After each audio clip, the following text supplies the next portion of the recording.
On the corner of Dave Niehaus Way and Edgar Martinez Drive, welcome to T-Mobile Park. Major League Baseball on tap. It's the Chicago White Sox taking on the Seattle Mariners. And now, and we'll be back for the first pitch right after this.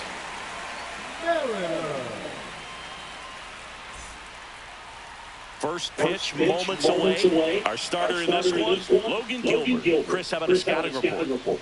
Well, the hammer is in effect, and he sets it up so nicely because of the velocity on the fastball. Will elevate that and then break you off when he's ahead in the count. What I love about him, you get into the later innings of the ball game, and the velocity seems to go up. And now the right fielder, Mike Tauchman.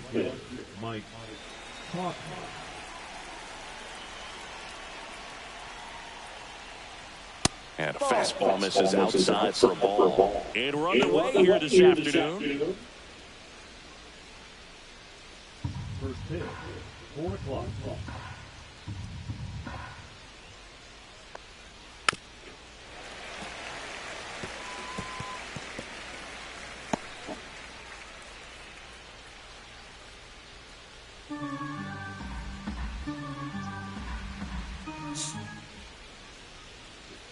And now 2 balls and a strike.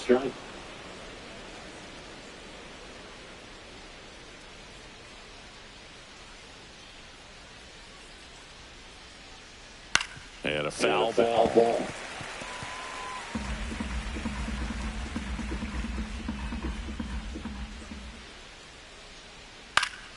Fouls it back with 2 strikes.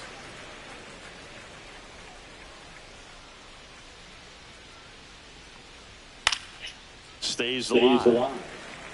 I wouldn't throw him another breaking ball. Try to go again with the fastball, slightly elevated. He's just having a hard time catching up. Got him. Good late cut for the strikeout there. That thing really got in on him, man. You know, the cutter isn't really a huge swing and miss pitch most of the time because it's not really meant to move a whole lot. You're just trying to miss the big part of the barrel and maybe get some weak contact. But that one right there did a whole lot more than that. That was a really good pitch. So here's Robert now. And a big swing and a miss. Robert, the native of Cuba, signed for the White Sox in May of 2017. Gilbert, a former All-Star. He features a slider, a four-seamer, a splitter, a curve, and occasionally uses a cutter. Late on that fastball. He can live on his own all game, and hitters will chase it. That's just too much velocity. Hitters got to look down in the zone. And a pop-up, right side, foul territory. Reaches over the wall, and he's got it! Take a look at the lineup.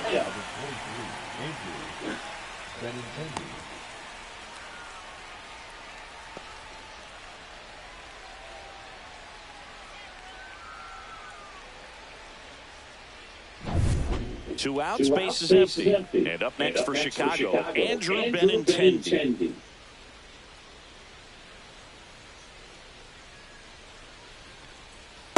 Just missed. Definitely a swing and miss slider down and in. He finished that really well. Just couldn't get him to offer at it.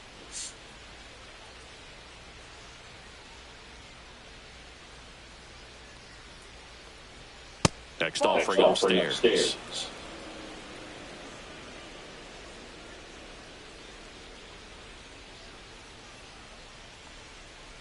Ball 3. Rio.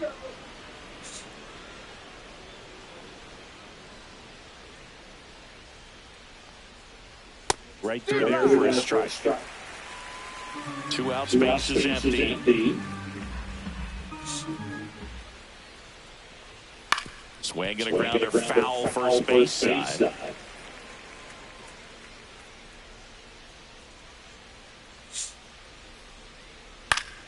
Fouled off again, and it remains 3-2.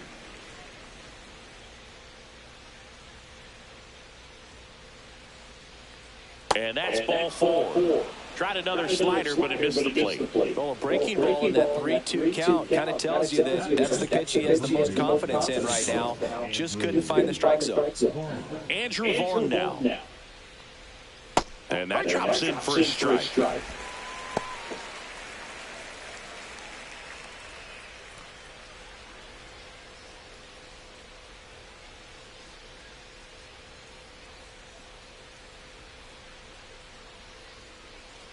2 outs.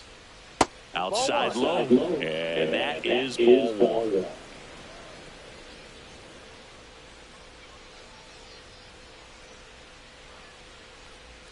That one missed. 2-1 the count now. He hasn't seen a fastball yet, but you've got to be ready to hit one because you doubt the pitcher wants this to go to a 3-1 count.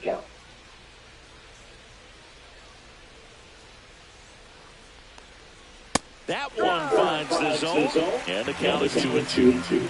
Benintendi, the runner at first with 2 gone.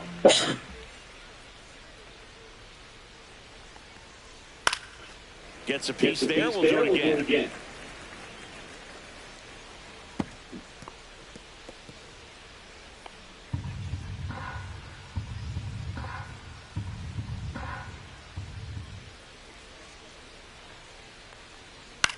And a ground ball to first. He takes it himself to the bag, and that'll do it. So 1 left for the White Sox. So now the Mariners offense gets to go to work for the first time. We've got no score. Back after this on the show.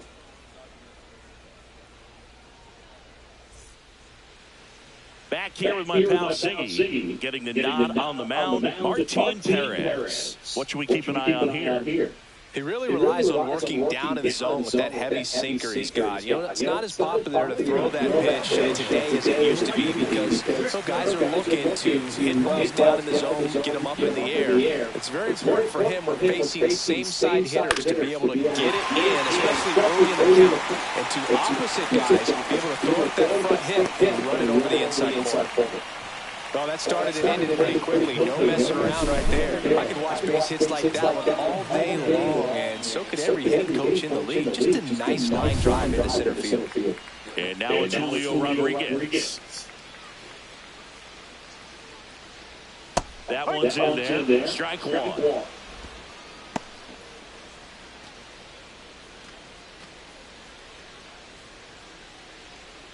Runner at first with no outs here. Now step through to first. Robles dives back in.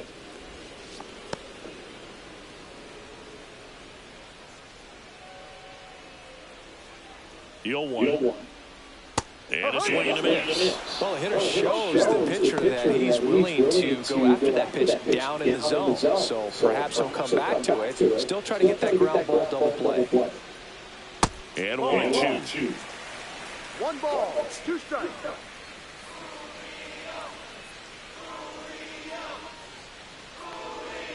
Swing and a miss. And he's down on strikes. And 1 out now. Well, that's pretty much the dream 2-strike curveball. If you're the pitcher, hard downward break at the very end that just dips below the swing path. And they say pitchers want to try to bounce that pitch right on top of the plate. So that was exactly what he was looking for on the mound.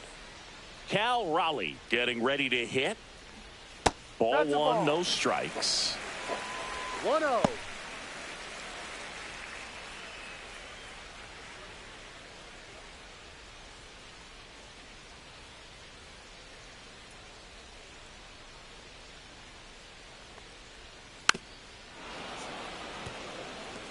You know, this is a good time to step out of the box, take a deep breath, reset.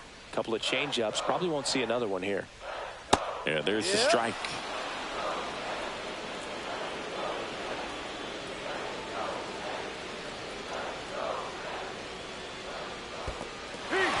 Swing and a miss. Well done behind the dish. Well, interesting. He's looking very comfortable out of the stretch after giving up the leadoff single. Back-to-back strikeouts, so they haven't been able to move that runner up, get him into scoring position, and try to have a better chance of scoring. I tell you, good job so far on the mound. He just needs one more out. Now it's Randy Arozarena.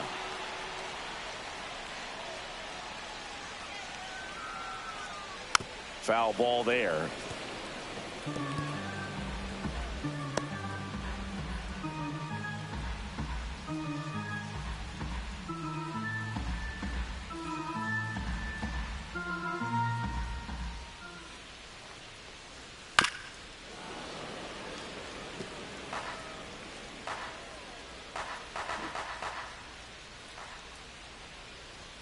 Ball one there. That's a really good job of laying off the 0-2 high fastball. Is going to make that pitcher really have to respect this hitter, even though Fans another, and that's 3 straight strikeouts.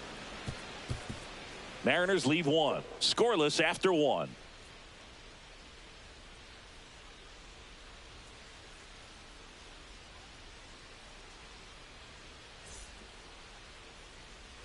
Second inning set to go. Here's Josh Rojas. Number 5, Josh Rojas.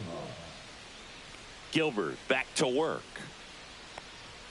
There's the strike. Goodness, I think he just took the best pitch he's going to see in this at bat. You don't get many like that in that location. I don't know if you take that pitch against any pitcher out there on the mound.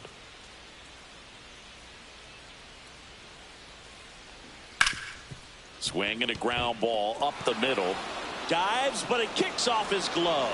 No throw, and they catch a break as they get a base runner at first. Everything came together for him. That's one of those you classify as just too hot to handle. Hit it on the screws, and it couldn't be fielded cleanly, but you can't really blame the defense in that case. And here is Sosa to the plate.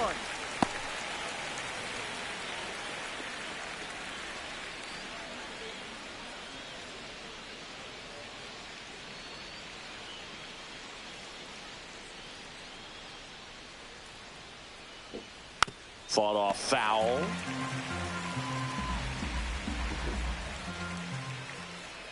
And the 0-2. Outside. 1-2.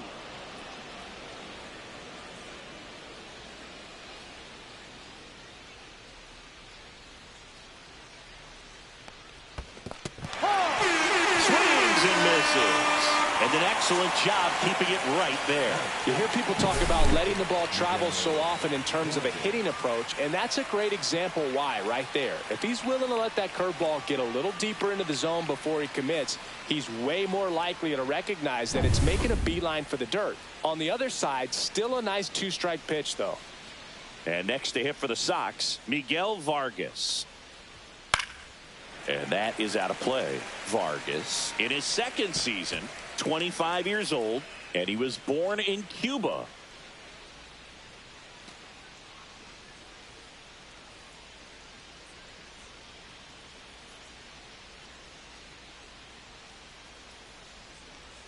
That misses, and the count is 1-1. Time to look at our umpiring crew in this one. Kenny Jansen behind the plate. Yeah, and expect a little inconsistency on the corners. He doesn't make any wild calls, but he does give and take there a little bit, so he doesn't have the easiest strike zone to figure out, especially as the game goes on when you're expecting it to become more consistent.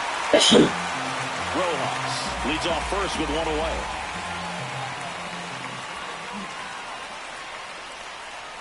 Strike 3, and that's 2 in a row. Definitely made him chase a little bit out of the zone right there. I don't think that's a strike if he takes it. Pretty textbook pitching. Get ahead in the count, get the guy in the box on his heels, and then force him to chase your pitch where he doesn't have much of a chance to do any damage. So up next for Chicago, Brooks Baldwin. And a breaking ball drops in for a strike. No ball. 1 strike.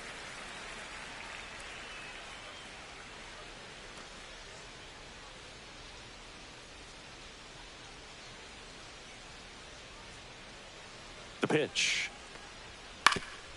On the ground. And that one handled. Off balance throw in time. They don't come much closer than that. Bang, bang play to end the inning. So one hit is all they get. Now to the bottom of the second. We're tied 0-0. Back at T-Mobile Park. And here's the first baseman, Luke Raley. It's interesting he plays kind of a power spot defensively, but runs pretty well. So when you're looking at that position, you're not expecting someone that has maybe above average speed, but he does. Yeah, that's fouled off. And I think that skill set really upgrades the position, because when you have that kind of speed, it makes the whole team that much better. Swing and a miss, chased it out of the zone. What about him playing another position on defense, one that would require a little more range? Absolutely, and I think if push came to shove where they had to make a move during a game, it'd surprise a lot of people. You might even be able to put him in center field. That right there is exactly why he's one of the elite third basemen in the game. Great release and strong throw to get a guy with lots of speed going up the line. Now batting Mitch Haniger. On the ground to third.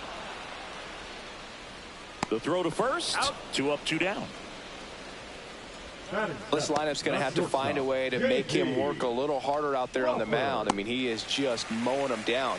He's settling in. You got to make him uncomfortable. Maybe step out of the box, call timeout, do whatever it takes.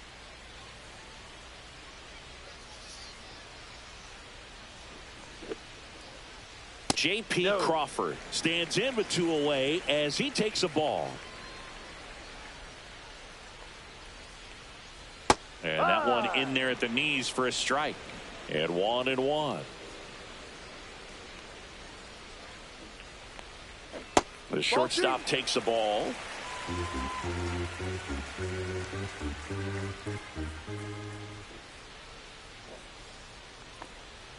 Close one, doesn't get the call. And the count is 3-1. Good spot there, but didn't get the strike at the knees, and doesn't seem too convinced by the call out there on the mound as he tries to get a better sense of the umpire strike zone. And he walked him. Take your base. Pretty easy walk right there. Last pitch wasn't even much to think about. So a man at first. Jorge Polanco up next for the Mariners.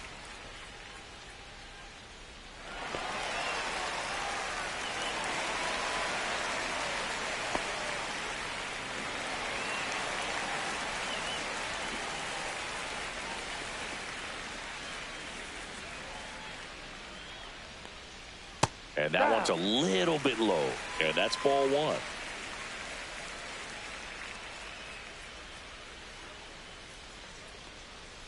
And another ball. Crawford off of first with 2 away.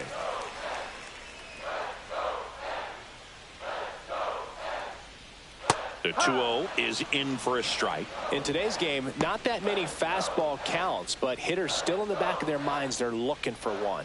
2-0 changeup call right there. Excellent pitch selection to go with. Right through there for a strike. Well, don't expect too many more high fastballs. This is a good sinker ball pitcher, and sometimes they can make mistakes trying to pitch up in the zone. Threw it by him. A swing and a miss at the fastball to end the inning. So it's no runs, no base hits, no errors, and a runner left. We played 2 full, no score.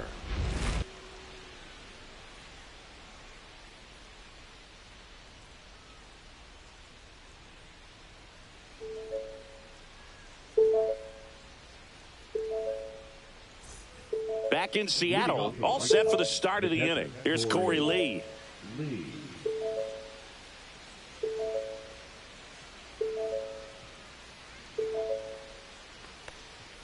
Just missed. 1 ball, no strikes.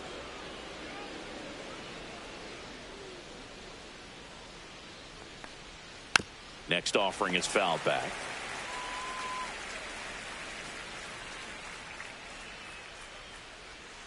There's a strike at the knees. That front door slider is such a devastating pitch. You don't want to get beat by the inside fastball, so you cheat a little bit, and then by the time it gets there, it's out of the swing plane.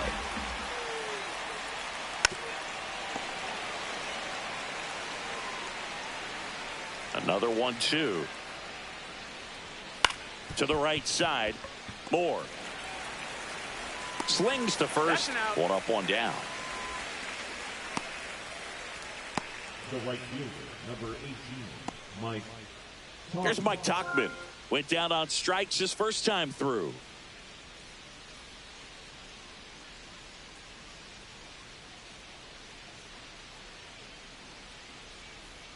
Going on. 0-1.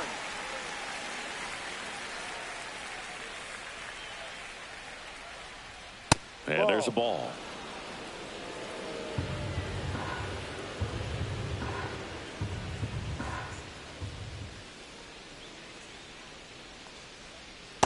No.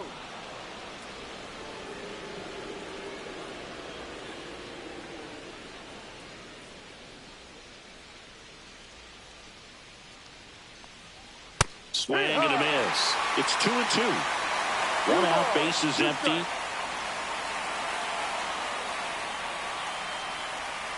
And a swing and a miss. He's notched 4 strikeouts now. Bogey just ran out of patience there. He took a couple of pitches to even that count up at 2 balls and 2 strikes, but that time chased outside the zone.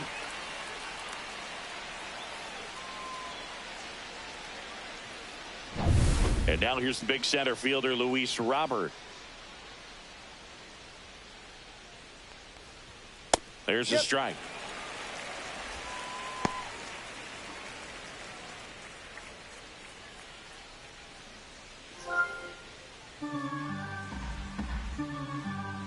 The delivery to Robert. In for a strike, and it's 0-2. Now just a cement mixer slider right there. It's a great pitch to hit if you can recognize it early and jump on it. Swing and a ground ball and foul ball. Top of the third, no score. Ball.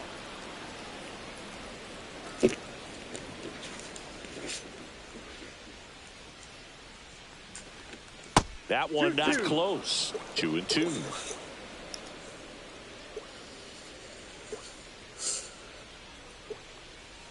Outside with a breaking ball. He should get a pretty good pitch to hit here with the 3-hole hitter coming up if he's walking.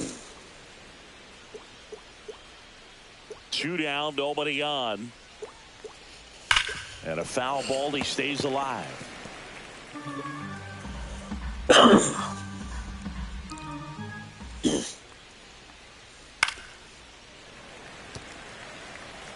Ninth pitch of the at-bat due next. And down on strikes he goes. And good work there as he gets a 1-2-3. Nothing doing for the White Sox. And we are still scoreless.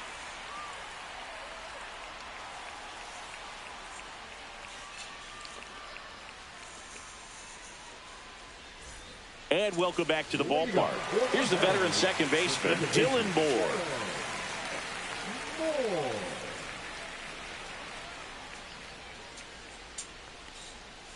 That's to third, Rojas.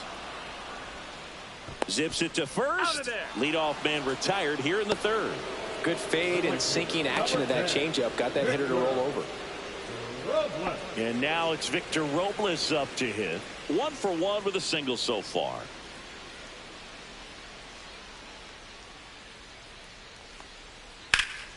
In the air, center field. Robert moves under it. That's out number 2. Up next for the Mariners. And now for Seattle, Julio Rodriguez. Struck out swinging his first time.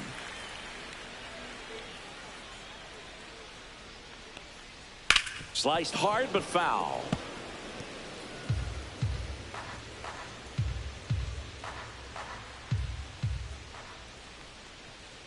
And that one fouled off.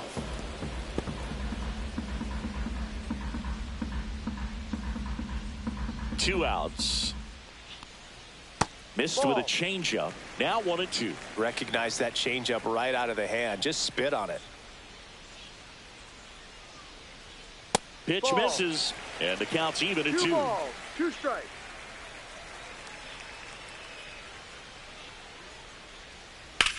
That one ripped. And Benintendi able to make the grab. Mariners go down quietly there, and we're still knotted at 0.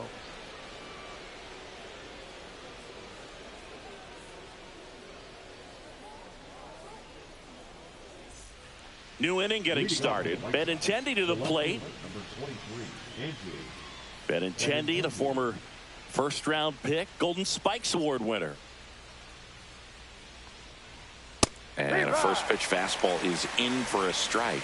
No, he's been incredibly efficient in this one. First pitch strike percentage over 70%. That's well above league average, and that's what's allowed him to pitch well up until this point.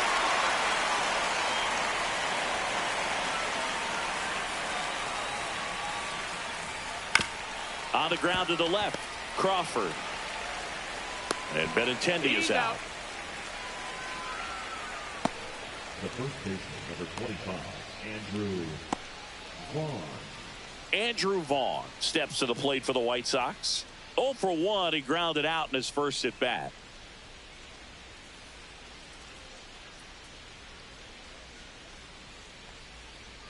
Fastball is outside. Fourth inning underway. No score.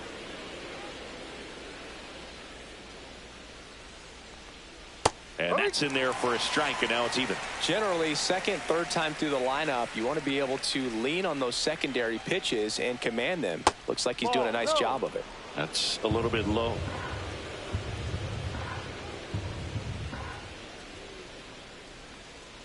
Next offering is fouled back.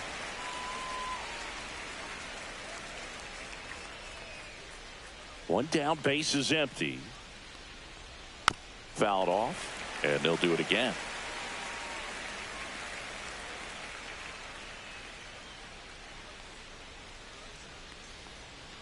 Just missed.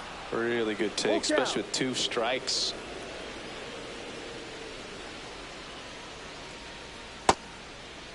Check swing and a 3-2. Appeal down to first, and Mike Fillmore right on it. He says he held up. What a battle. It's not always easy laying off a 3-2 pitch, and I tell you what, he earned that walk. Here's the third baseman, Josh Rojas. Reached on an infield single his first time. There goes the runner. On the ground, right side. Tosses to first. No chance at the double play with the runner in motion. Now that second baseman, Sosa. Lenny Sosa steps to the plate for the White Sox. His first at bat was a strikeout.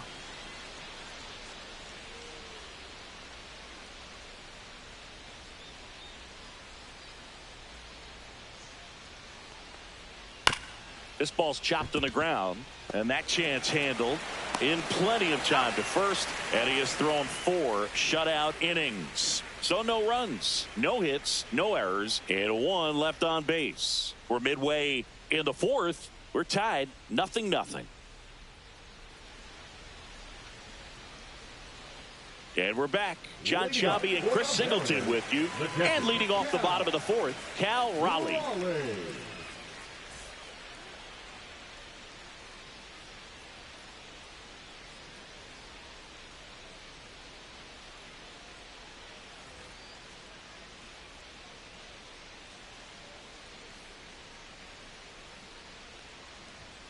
Out in front with the swing, and that is strike 1. Well, not only can Perez pitch, but he can also sing. Remember, he performed the national anthem for Team Venezuela leading up to the World Baseball Classic. If you watch that video, you'll see how much that moment meant to him. And ball 1. 1-2.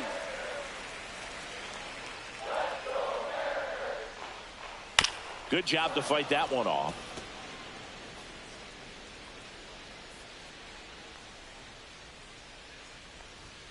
Just outside, and that's ball 2.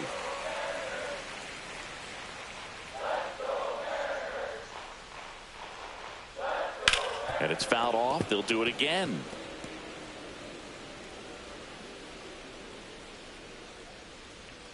Two now. Full count.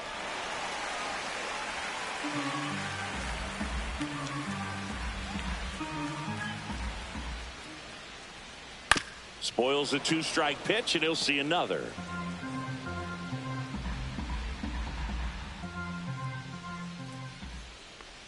It's a leadoff walk, and that's the go-ahead run.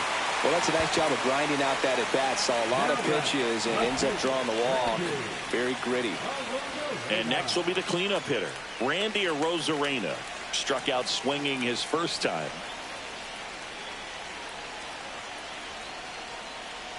Right through there for a strike. Oh, he's looking great so far. It helps when over 80% of your first pitches are strikes. He might be able to go the distance if he keeps this up. Swing and a drive. Deep left field. Dives, but it falls. And now it looks like extra bases. Throw comes in. Runner stopped. Second and third. Nobody out. Well, that may end up being an at-bat we go back to later on when this game is over. This was a really nice swing. Didn't quite get enough behind it to get it out of here, but once it got over his head in left field, it was extra bases all the way.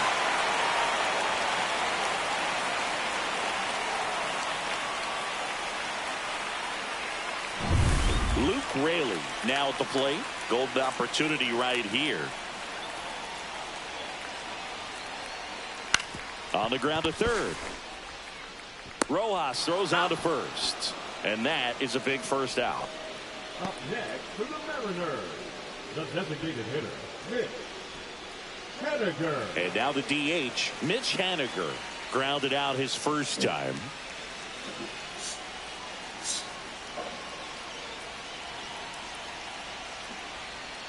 And that drops in for a strike. Well, in this situation with runners on, you've got to get ahead in the count so that you can dictate the rest of the at-bat. Nice job right there. Swing, and this one's bounced on the ground. They put the tag on him, and that's out number 2.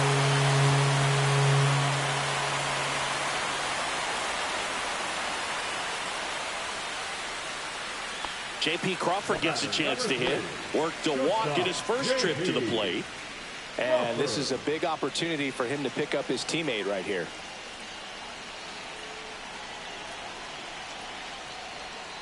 The shortstop takes the ball.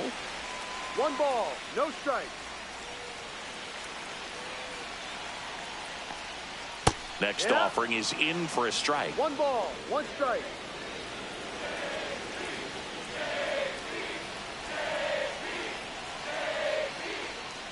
Swing and a foul straight back.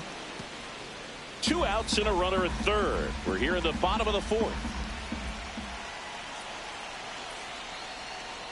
That one ripped right center field. One hops off the wall. Should be extra bases. And in at second with an RBI double.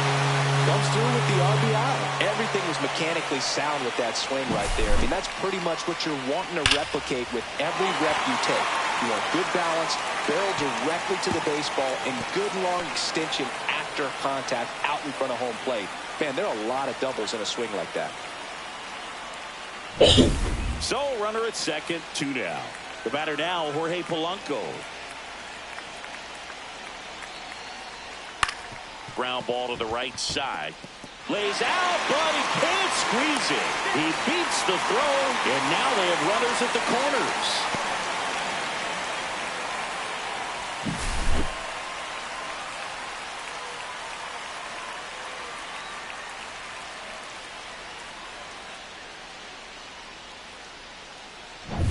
So 2 outs with runners on the corners. And stepping in for the Mariners, Dylan Moore. First pitch swinging. 0-1.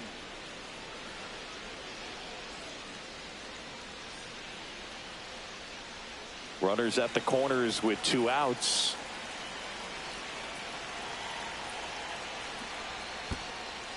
In the dirt. He's in there. Going to have to buckle down and make a pitch or two to get out of this little jam he's worked himself into after the 2-out hit. Then that wild pitch. Good time to step off, take a deep breath.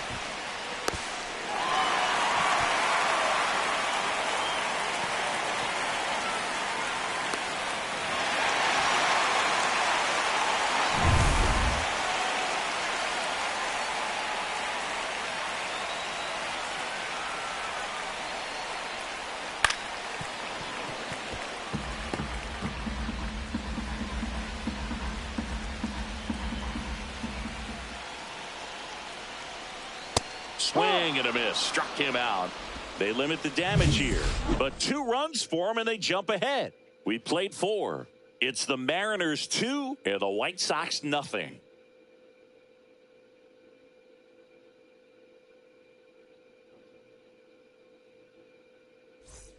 Back at T-Mobile Park, ready now for the 5th inning. So now it's the White Sox DH, Miguel Vargas. Gilbert back to work. Check swing, called strike. Well, after putting up a nice inning on offense, got some runs across, this is where you look for the starter to go out there, have a shutdown inning. Don't give that other team any hope. You just hope that he can get through this inning, get the bats back up there while they're hot.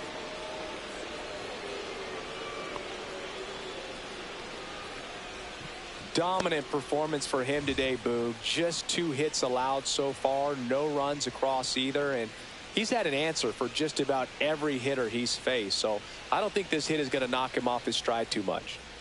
Brooks Baldwin digs in now. He's 0 for 1. And that one is downstairs. And that's ball 1.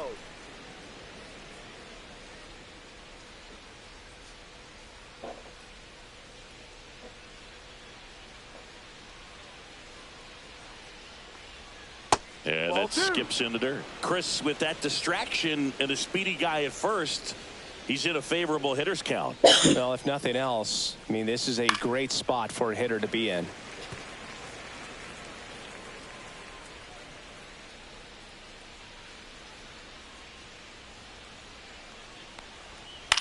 In the air, left field, down the line. He dives, but he can't make the catch. Lead runner holds up.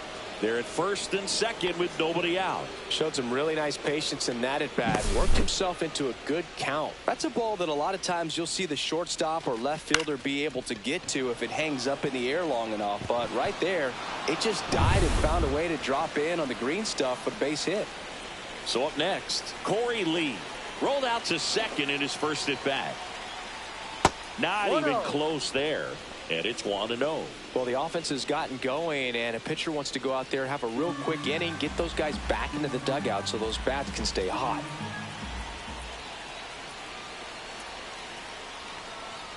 That one finds the zone, and a count 1-1.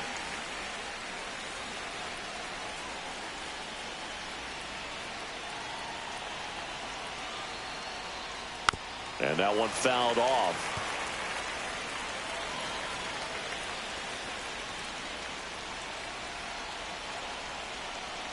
The 1-2.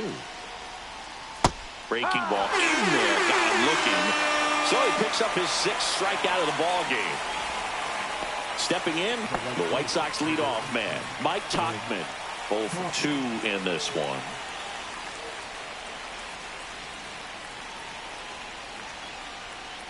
And ball 1 to the right fielder. Way to lay off that pitch down. He's looking for a ground ball to get a double play and out of this jam. Towards first, and that one handled. The throw to second. What a double play that was. Inning over. He continues to roll on the mound as 5 shutout innings are in the books. It's the Mariners 2 and the White Sox nothing.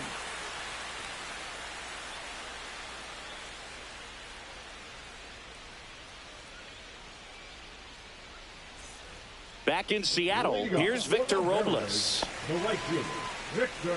Here's something cool, Boog. When they finished building T-Mobile Park back in 1999, they actually opened it up in the middle of the season.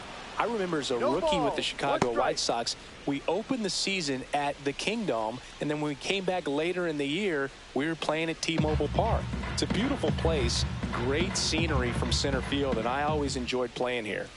Got the bat going too soon at strike 2. Man, he really sells the changeup with that arm action. Up the middle. On the run, throw to first. Not in time. An infield knock to start the inning. Now the number 2 hitter, Julio Rodriguez. Singy, you got to appreciate a guy who's this good defensively. I mean, watching him track balls in the outfield, it is beautiful. And I would say that most great defensive outfielders, it's kind of natural. There is some work that you can do to it to improve your game, but ultimately you either have it or you don't.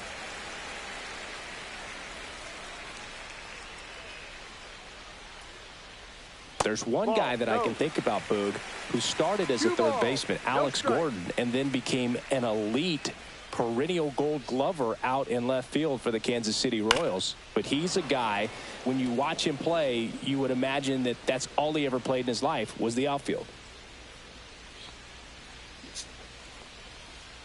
That's down and in. Yeah, some guys just have instincts, right? I mean, that's the way it goes. We talk about Larry Walker, the Hall of Famer, and his instinct on the bases, despite the fact that he didn't play a ton of baseball as a kid. I remember Mark Kotsay was a real good defensive outfielder. Good instincts, not great speed. Swings and misses, struck him out. And, Chris, that's a way to neutralize his speed by keeping him off base. And the defense breathes a sigh of relief because he puts pressure on everyone if he can put the ball in play. But that's how you do it. Keep him off balance, get him out of there, and deal with the next guy. And up next for Seattle, Cal Raleigh. Right through there for a strike. Raleigh goes 6 feet 3 inches, 235 pounds, and he was a third-round pick back in 2018.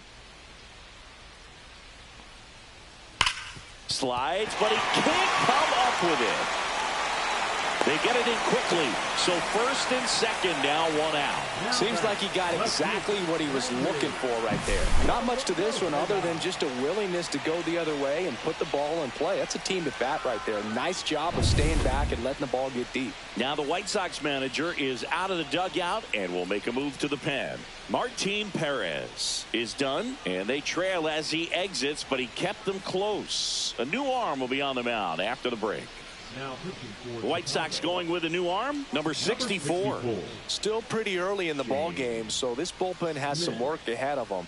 Best case scenario might be if he can come in here and get several quick outs, kind of bridge the gap that starter left for him. First and second, 1 out. And now it's the cleanup hitter for the Mariners, Randy Arozarena, 1 for 2. And that drops in for a strike.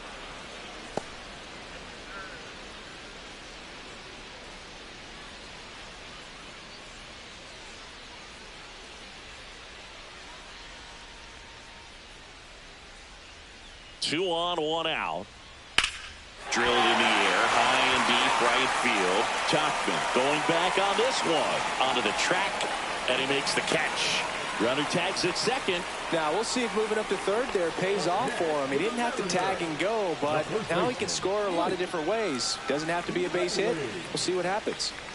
So digging in, Luke Raley has grounded out a couple of times.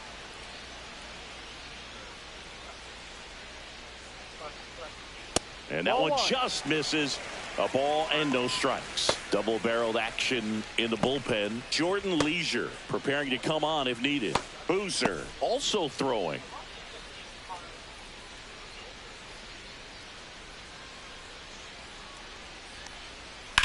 Swing a high fly ball deep left field. Benintendi going back on it. Way back out of here. He sends a rocket to left. And they add on. It's 5-zip. That's a swing that'll boost the win probability for sure.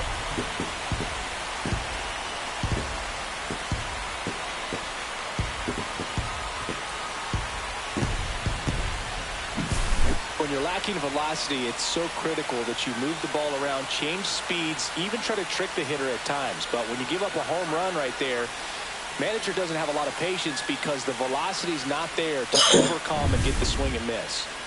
So 2 down. Now it's the Mariners DH. Mitch Haniger. Just missed. 1 ball, no strike.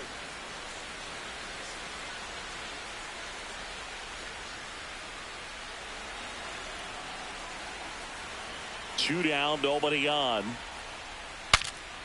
This one popped up. Foul ground, first base side. Reaching for it, makes the catch. But the biggest swing of the inning comes right here, a 3-run homer. And the lead is now 5-0. You're dialed into the show.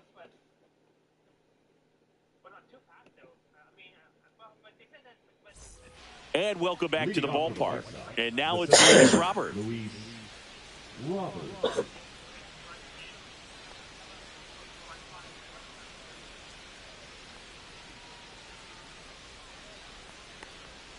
He was late there, strike one. And it really looks like these hitters have been in between with their timing today. Good fastball, excellent slider, but they've not been able to commit to one velocity and stay there. The 0-2. And that's in the dirt.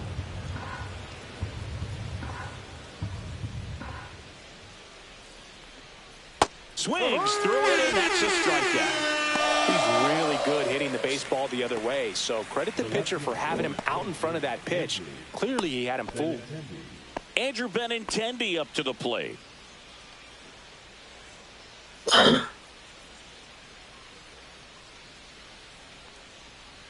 And that's through there for a strike.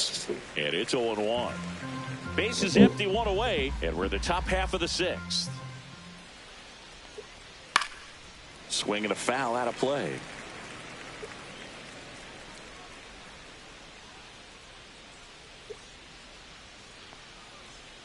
That's off the inside corner. Now 1-2.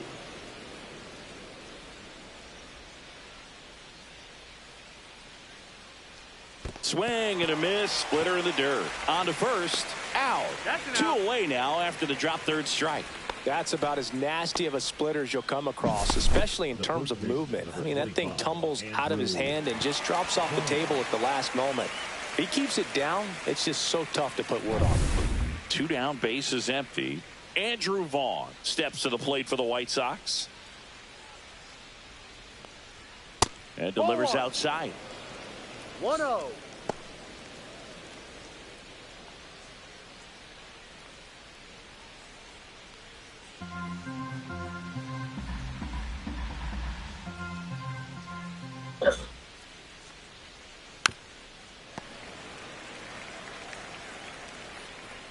The 1-1. That one down the line and foul ball.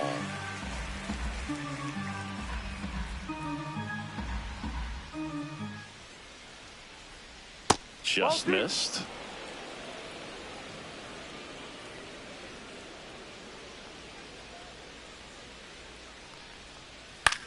And he hits a ground ball right side, and that's just foul.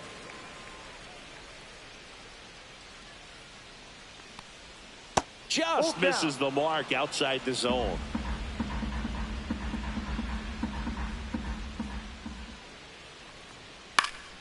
And they'll do it again. Good battle here. About to be the 8th pitch of the at-bat.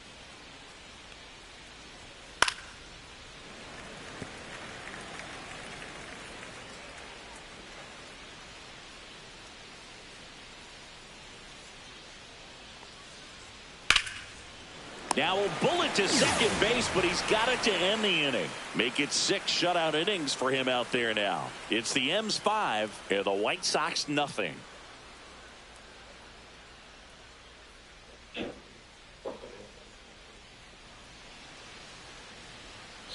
And we're back. Bottom of the 6th. And now for Seattle, J.P. Crawford.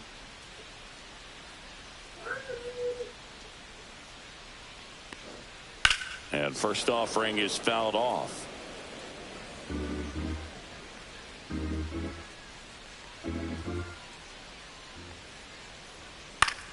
Foul ball.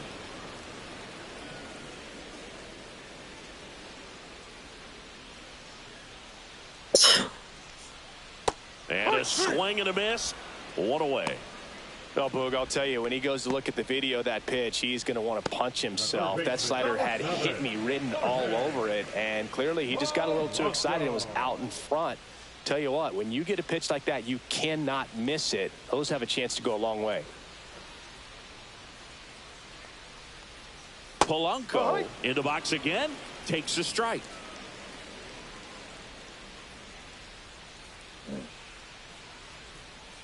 That catches the outside corner, and it's 0-2.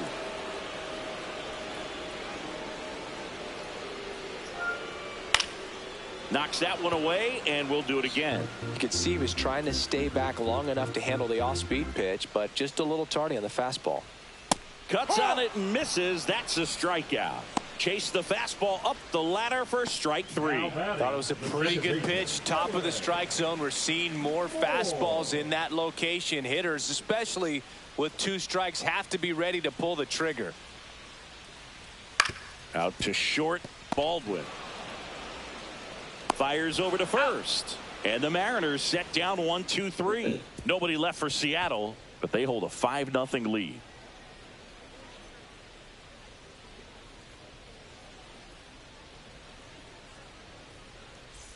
Top of inning number 7. Now the third baseman, Josh Rojas.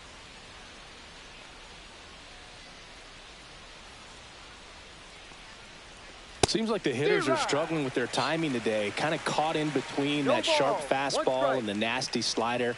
I'd like to see him settle on a consistent pitch. This pitcher's done a good job of disrupting the hitter's timing with the mix of pitches and changing speeds. You want to keep that front foot inconsistent for the batter. Their swings are hesitant, and that's exactly what you want on the mound. Meanwhile, activity in the bullpen. Gabe Spire, a lefty, looks to be getting himself ready. Thornton, a hard-throwing right-hander, up as well.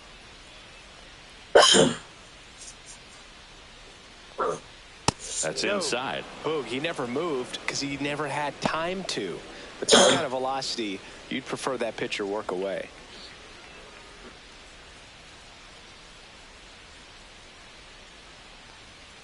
That one finds the zone, and out 2-2. Well, just about to hit that century mark. 100 pitches for this game. Keeps the at-bat going with a foul ball.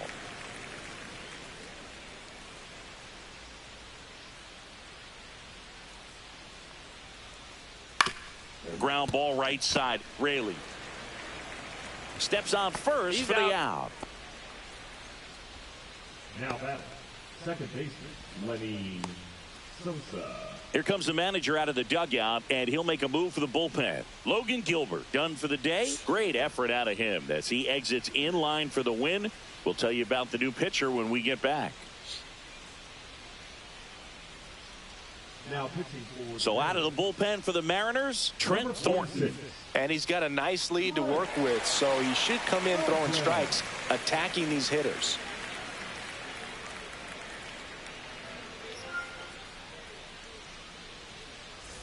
So up next, Lenny Sosa.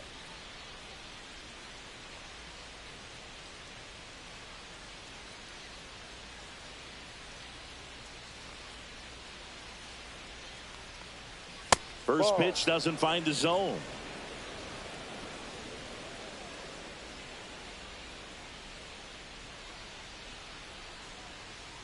One down, base is empty. Tap foul at the plate.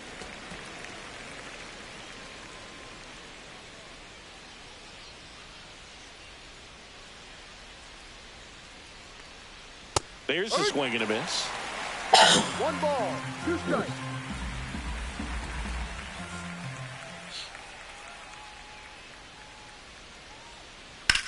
And that one is lifted in the air. Rodriguez sizes this one up, and he makes the catch. 2 down.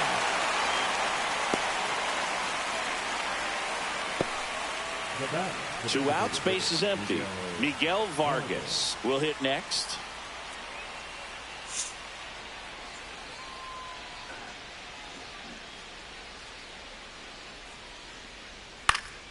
And first offering is fouled off.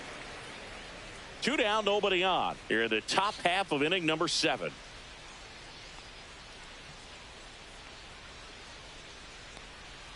And that one missing low.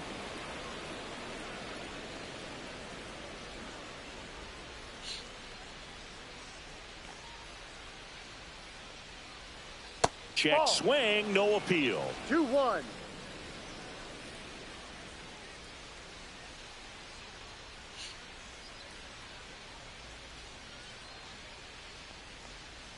Next offering in there for a strike.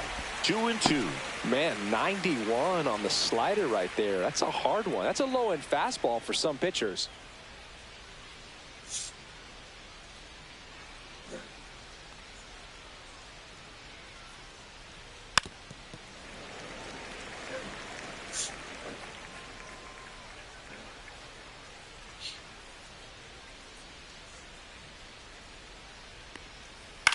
Hit on the ground to short. Now the throw to first on the run. And very nicely done for the out. Down in order go the White Sox. It's 5-0.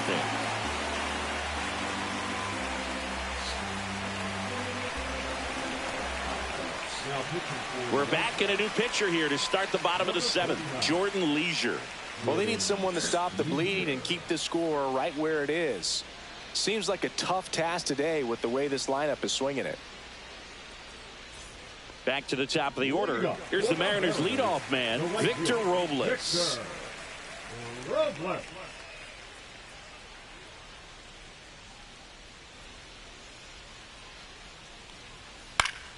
And it's fouled away.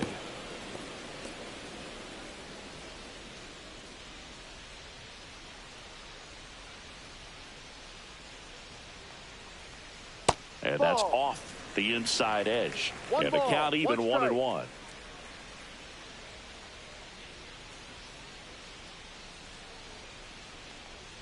And that's down and away.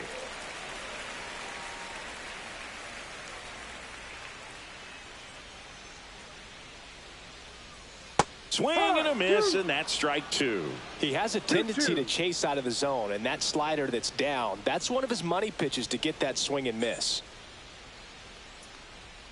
Up and in, 3-2 now. That's awfully close. I don't know how you take that. He's seeing the ball out of the pitcher's hand really well right now. That one laced to center and a base hit.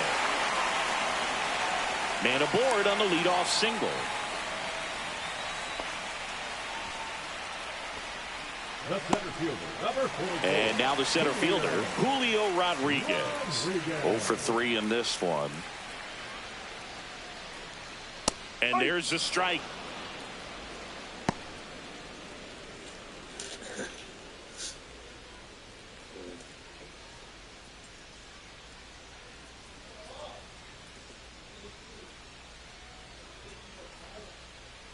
Just missed. Activity in the bullpen. Tyler Gilbert getting ready to go.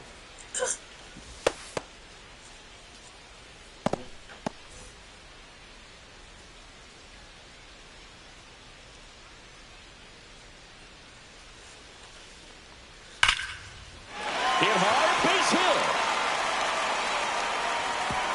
Throw back in quickly. First and second now with nobody out. I'm sure he feels really good about that one. Just a cookie down the middle. I mean, those are the ones you dream about. Ones in the cage, you're just hoping you get in the ball game. Right down the middle, not a whole lot of velocity, right on top of it. First and second, no outs. Cal Raleigh up next for the Mariners. Trying to get him to chase on the changeup that time. Well, these Mariners, digging into their numbers, have to be happy with the swings they're taking. We've heard lots of loud noise coming from their bats in this one, haven't we? I mean, they've launched 6 hits at 90+ exit velocity, and that doesn't happen by accident. Outside. Next pitch is outside.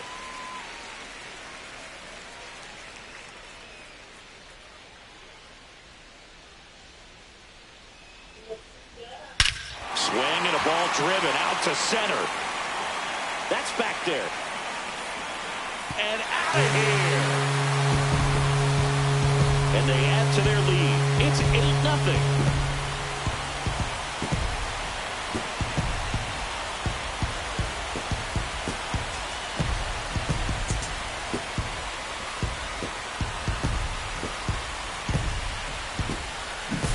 A good hitter gets pitch recognition early. He saw exactly where that was going to be. The challenge, not get over anxious and come out of your swing. He stayed on it and got all of it. Now the White Sox manager is out of the dugout and will make a move to the pen.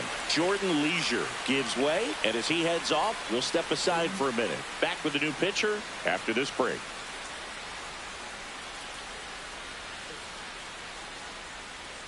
Cam Boozer gets handed the rock out of the pen.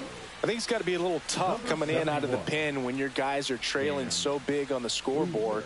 Just doesn't have the same intensity to it, but he's got to find a way because these batters count the same for his stats, obviously, regardless of the score. Now the left fielder, Randy Arozarena, 1 for 3. And first offering is fouled off.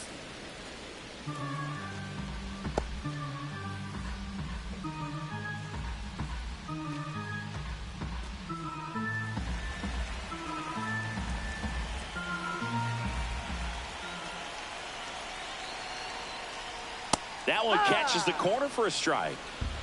Nobody out with 3 runs in already this frame. Here at the bottom of the 7th.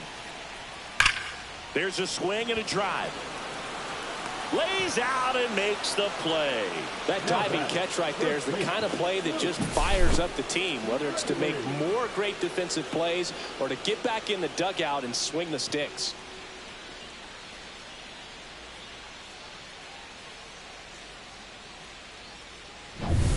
And now the first baseman, Luke Raley. He's already homered in this game. And there's a foul ball.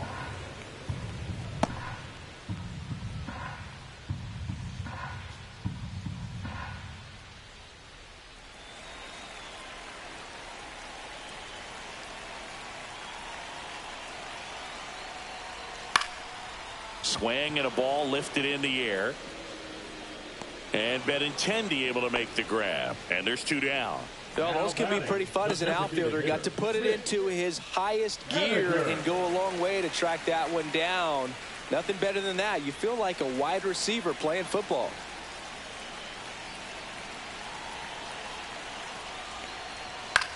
Swing and a ball lifted to center field. Robert moves under it. Makes the play, and it's out number 3. 3-run shot for Seattle. It's now an 8-0 game. You're watching Major League Baseball exclusively on the show.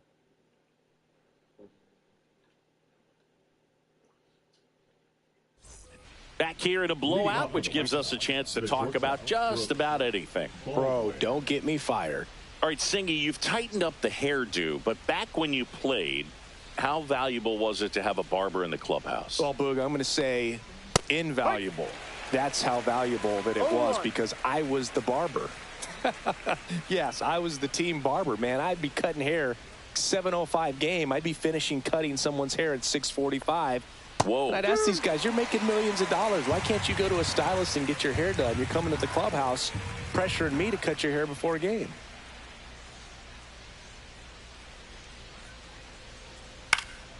Popped up to the left, into foul ground.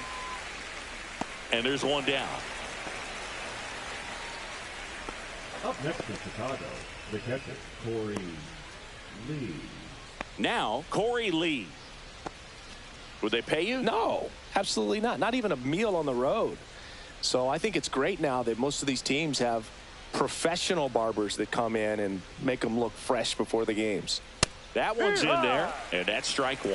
Scale of 1 to 10, how good a barber were you? For a non-professional, I'd say I was probably a 7. But if I was comparing to professionals, I'd be like a 3. Swing and a miss. He was late. Strike 2. I'll never forget the time that I cut Jose Canseco's hair. He had a pretty big melon, Boog. And big dome? It took a while. Yeah. There's a little pressure there, too, because he had a big date that night, and he wanted me to make sure that everything looked good. Wow. Yeah. He's a big guy, too. I didn't want him to hurt me. Yeah, he's large. And a curve misses outside.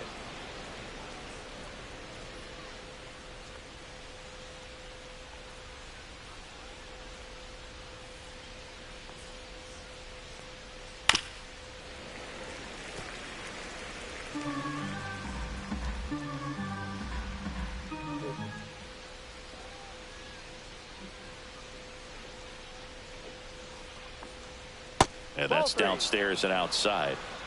Full count.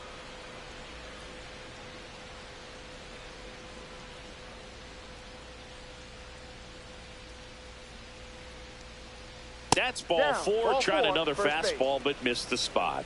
Oh, looking for a swing and miss right there, or for the ump to help him out and make a call with that last pitch, but neither happened. Close pitch, but a good take to earn that walk. Thornton measures 6 feet even, 190 pounds, and he was a 5th-round pick back in 2015. Tuckman in the box now. No balls and a strike. There it was, a high-velocity fastball in the zone. I think a little frustration from walking the previous hitter. He's got good stuff. Pitch inside the zone and trust it.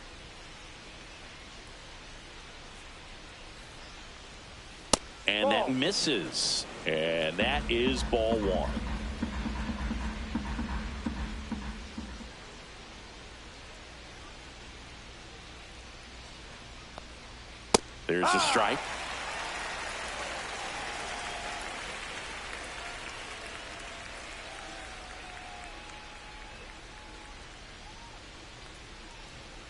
That one missed.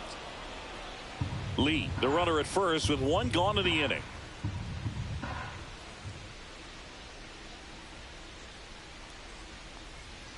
Battling here as he fouls it away.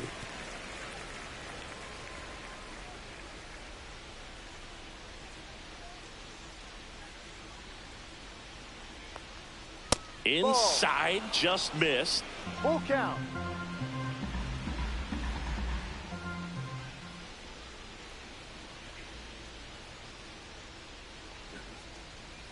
Swing, and he breaks his bat. To second for one, but safe at first. It's a fielder's choice. Good slider inside right there. Batter fighting to get there, just rolled over it, got the ground ball.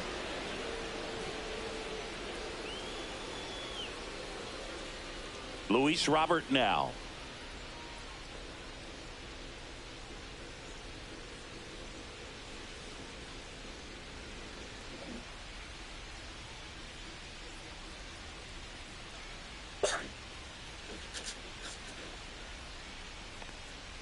That one's in there. 0-1. The M's up big in this one, and we're in the top of the 8th.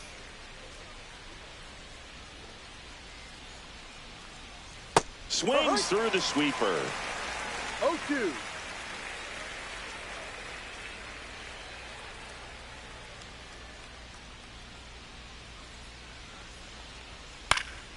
Stays alive.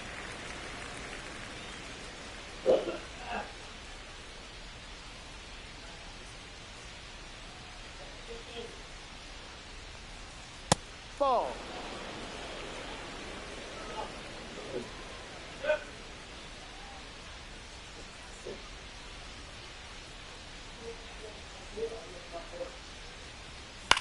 Swing and a soft liner out to left field, and it falls. And out to aboard. Didn't exactly square that one up, but sometimes you don't have to. He didn't exactly connect with this one as he met it out front, but he still put a decent enough swing on it to get it into the outfield. You know, and if you finish the swing and just extend your follow through, you're going to run into knocks just like that. Benintendi up here. That's in there. That's strike one.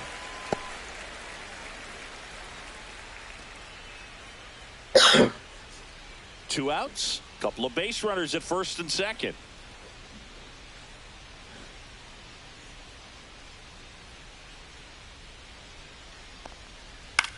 Pop up here, third base side. Crawford on the move towards foul ground.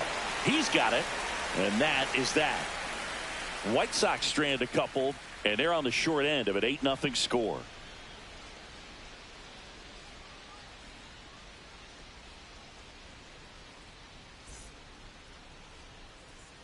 Ready for the bottom of the 8th. Here's the shortstop at the plate, J.P. Crawford.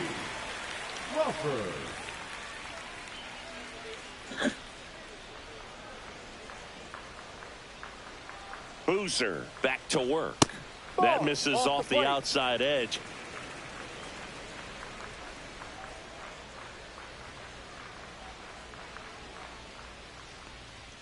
A bit behind with that swing. It's strike one. 1-1.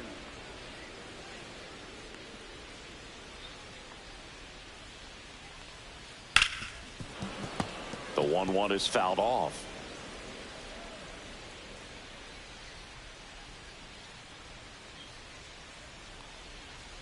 And down on strikes. And there's one down. Now batting. And stepping in for the Mariners, Jorge Polanco.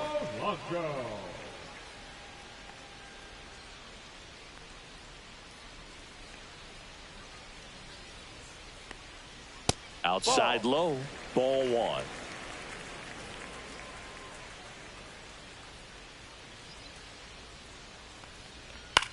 Out towards right center field. Tauchman makes his way towards it, brings it in with a nice running grab.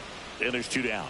That's just a really nice catch on the run right there. He saved extra bases for sure. If the pitcher's his friend, he'll give him a second to catch his breath before he's ready to deal the next pitch.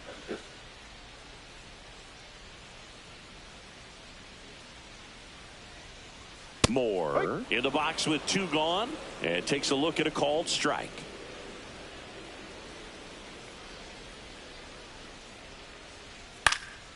Next offering is fouled back.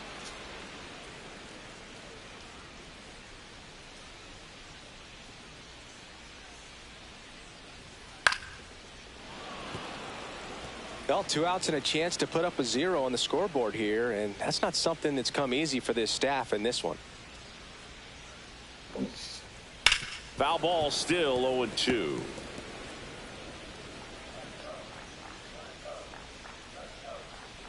Two outs. And a foul ball, he stays alive.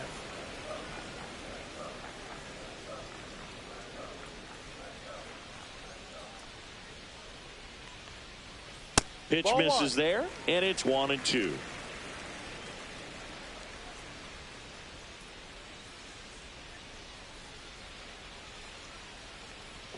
And that's Ball two. down and away. 8th pitch of the at-bat coming up.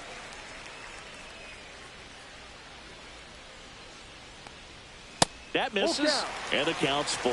Wow, this guy's really battling up there as if his run is the game-winning run. I love his tenacity. Out towards right center. That's well struck. Tuckman going back. Stretches out and hauls it in. 3 up, 3 down for him there. 9th inning coming up. It's the Mariners 8 and the White Sox nothing.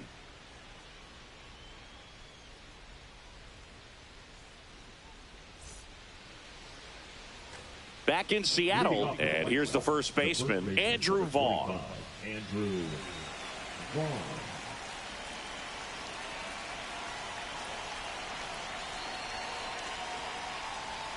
Swings through that one out in front that No time. ball. 1 strike.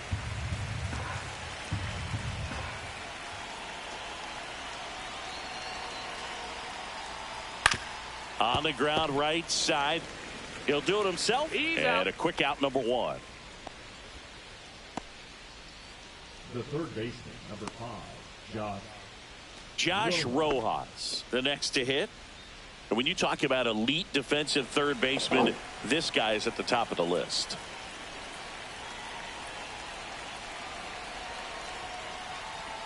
That one a little bit high. 1-0.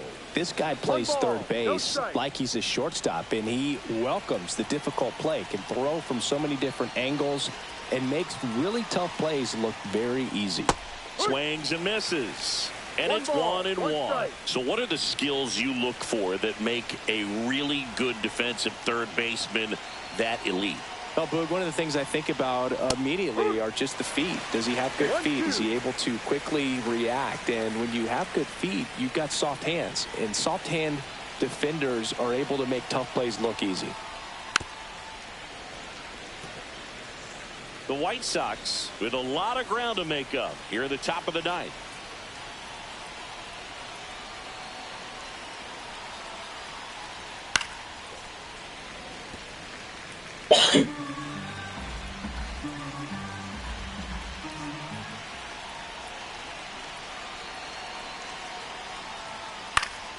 Gets a piece there. We'll do it again.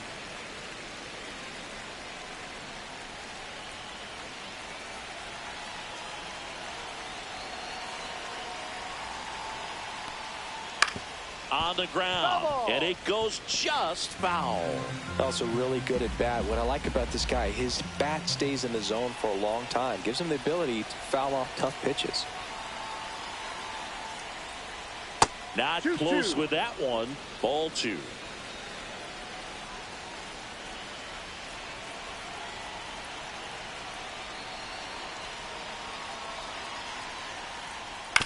That's to third. Polanco sends it to first. That was a strong at bat, even though he couldn't find a way on base. Now batting, second baseman, Lenny Sosa. So they're down to their final out. Here's the second baseman, Lenny Sosa. 0 for 3. A fly out, a ground out, and a strikeout.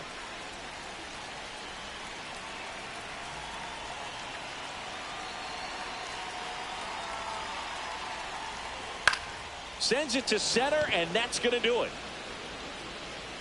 He's got it. Ball game. And the Mariners take this one in a blowout.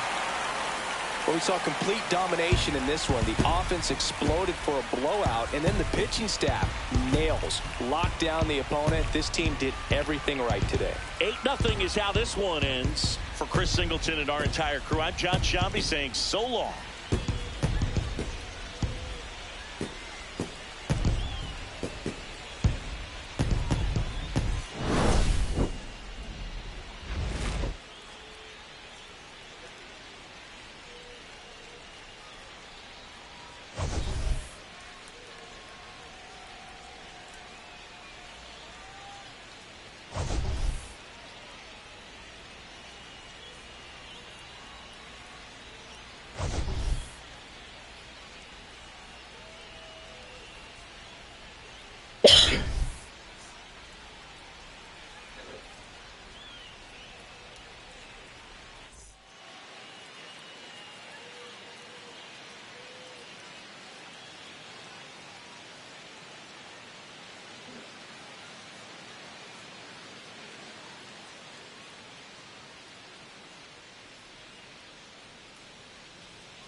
And welcome into the ballpark. Happy to have you with us. MLB The Show with a good one coming at you.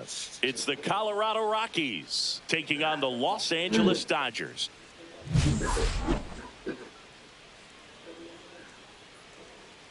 First pitch coming your way next.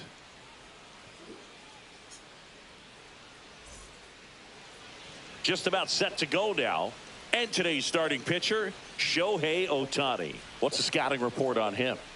When he's on, Boog, he's really fun to watch. He takes the pressure off entire lineups, and typically he doesn't need a ton of runs and support. No one should be surprised if he settles in and takes full control of this game. That's what he's looking to do for sure. Ready to go now? So in now for Colorado, Brenton Doyle.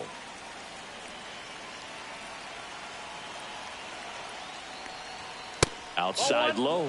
And this one is off and running.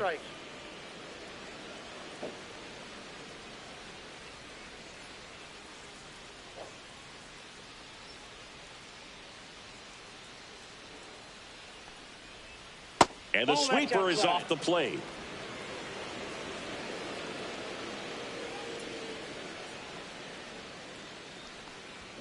Off the mark there. And it's 3-0. 3 balls, no strike.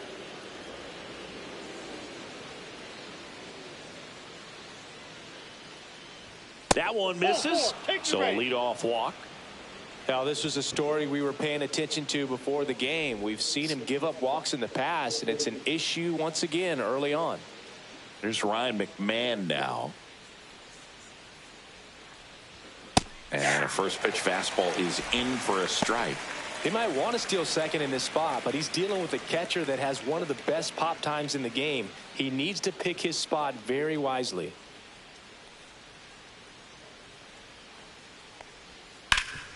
Slides for the stop. There's one. That's an out. On to Freddie. Double play. They made that double play look so easy, but it was far from routine. That's the one thing about big leaguers. They make tough plays look simple. Ezekiel Tovar getting ready to hit. And that's in for a strike. It's 0-1.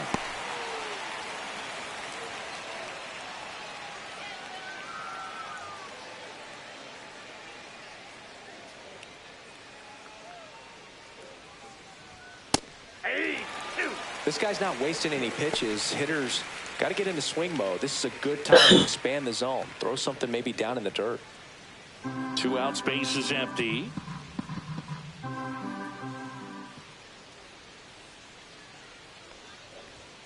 That missed by a lot. Ball 1.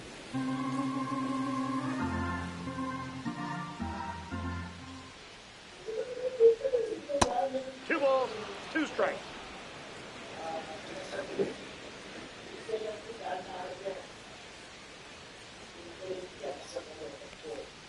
That was the sweeper, but it missed. Really good take, especially 2 strikes.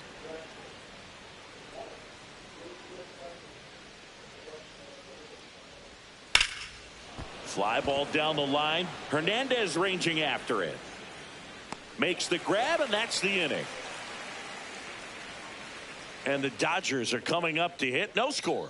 It's Major League Baseball on the show.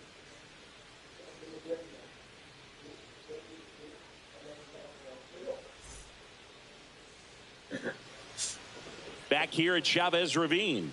And on the mound in this one, Herman Marquez.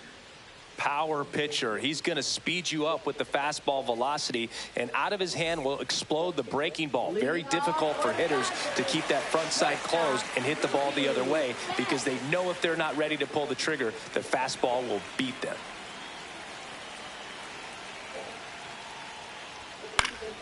Fouled off. He was late. Betts can claim something not many players can. He's won the World Series playing in the National League and the American League. And there's a ball.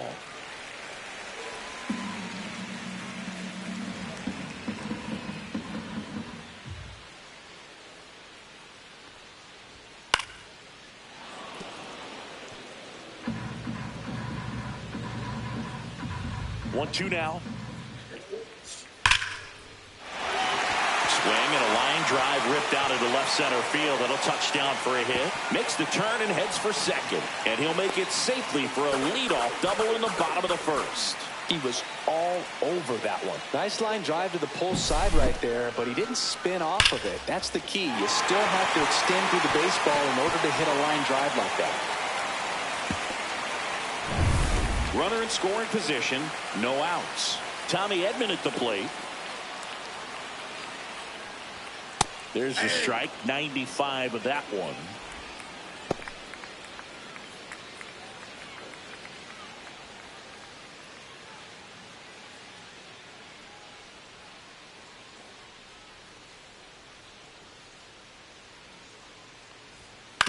Hit on the ground to short. Tovar slings it across, and they get Edman for the out. Batting third. Time to check out the Dodgers lineup. And with their ace on the mound today, they're just looking to provide him a little bit of run support, and they'll see what they can do for him. Boog, you have to be really careful when you've got a guy like this on the mound for you to not become a spectator. You know that he doesn't give up a whole lot, but sometimes guys get a little too comfortable and don't have an urgency to score runs. You have to make sure you put him in a situation where he can get the W, but also you guys can cruise to the finish line and not have to worry about a comeback in the end. And the right-hander deals a little bit low.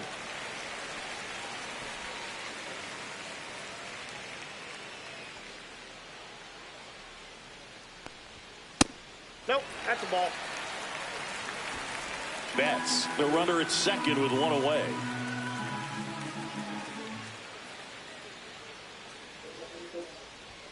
Next offering in there for a strike. And that is strike one.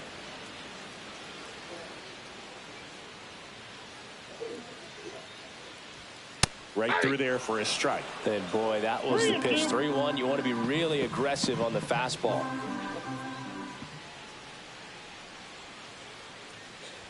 And ball 4, 2 aboard. To third, tag, got him. Got him.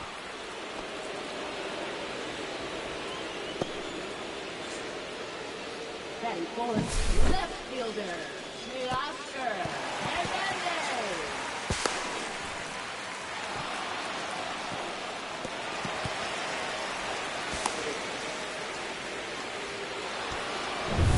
Two outs, runner at first. Here's Teoscar Hernandez.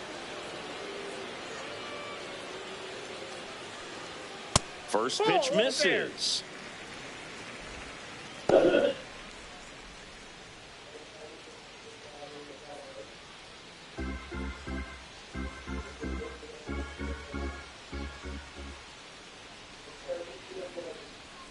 And that drops in for a strike. Well, I think that pitch surprised all of us. Right down the middle, doesn't get a swing. Not very often you see a hitter lay off a cookie like that. And a foul ball. I wouldn't throw him another breaking ball. Try to go again with the fastball, slightly elevated. He just is having a hard time catching up.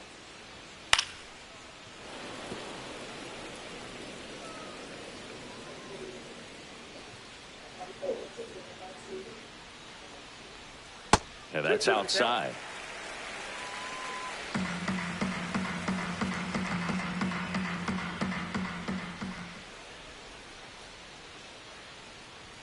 That one misses, and the count's full.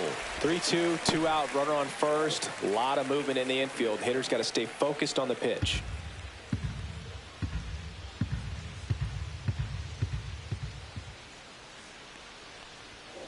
Fouled off, and they'll do it again. Good battle here, about to be the 8th pitch of the at-bat.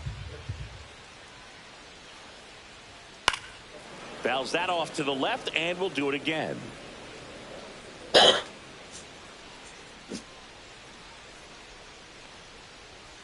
Got him. He didn't make it easy for him on the mound, but they still get the strikeout. One left for L.A. We played an inning, no score.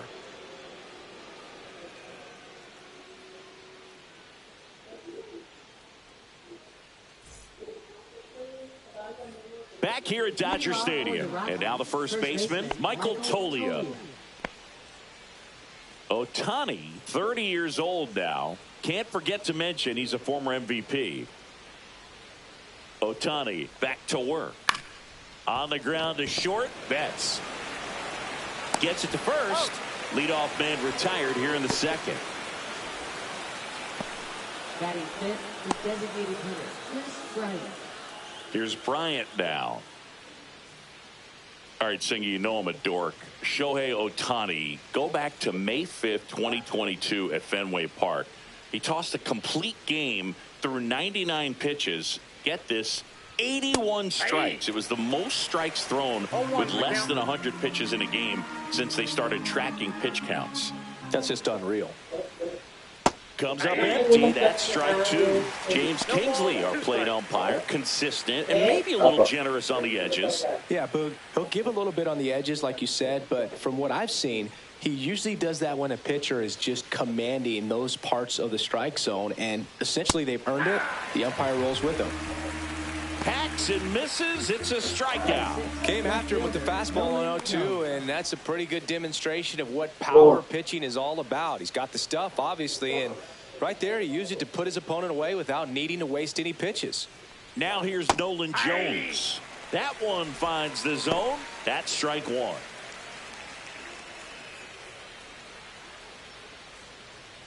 No score here in the second.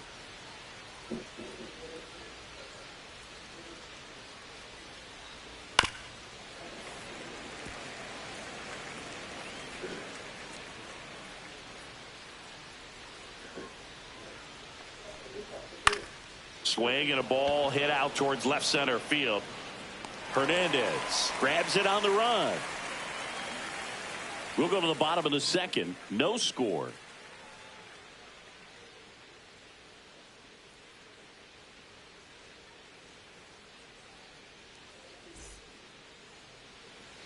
Back here in L.A., ready to go for the last half of the inning. And now the catcher comes up to hit. Will Smith.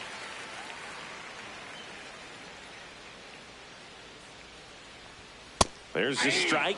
Well, we call that keyholing. Even though it's right there and looks pretty good, if he doesn't love it, he's not going to swing that early in the count. Swing and a miss as he was out front that time.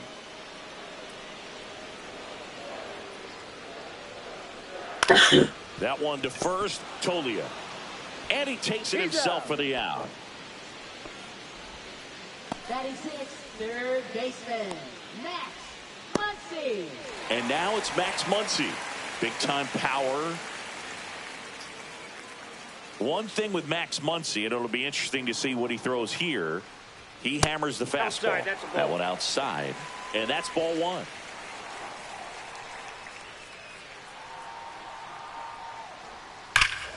Foul ball there.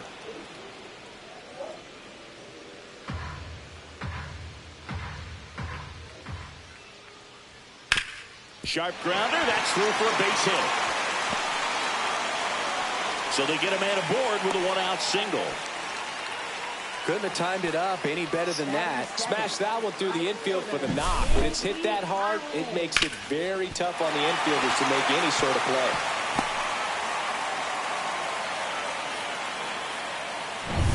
One down. Andy Pajes steps to the plate for the Dodgers. Right through there for a strike. 0-1.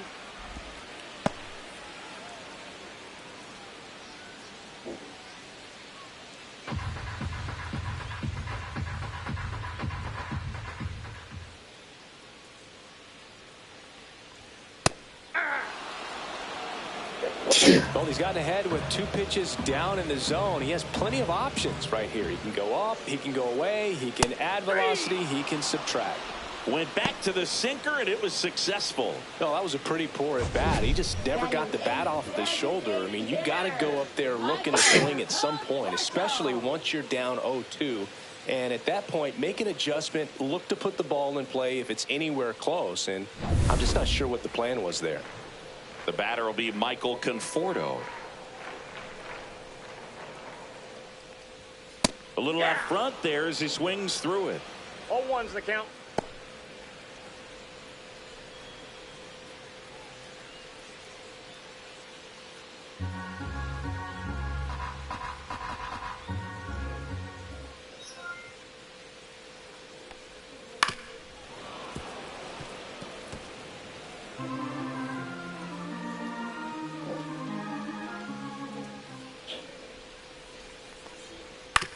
To third.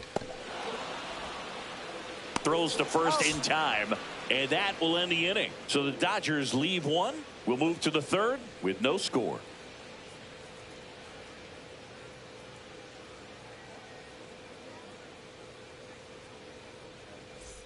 And welcome back to the ballpark. Top half of the third inning. Thairo Estrada to the plate.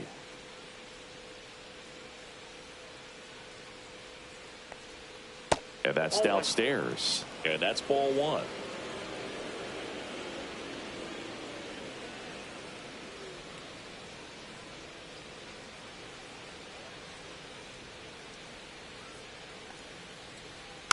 This one chopped on the ground, but foul.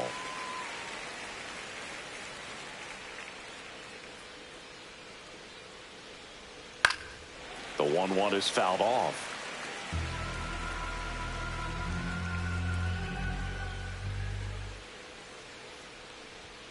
Got him swinging. Some high cheese for strike 3. With that kind of velocity, an elevated fastball, even if it's still in the strike zone, can be tough for hitters to get on top of.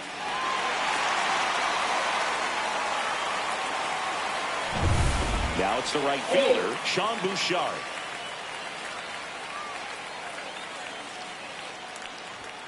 And the first pitch misses for ball 1.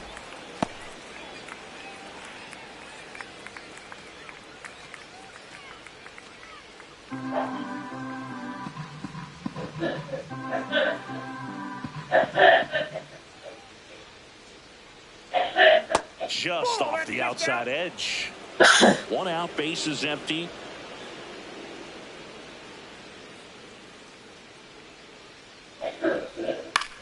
Swing and a high fly ball left field. Hauls it in for the out.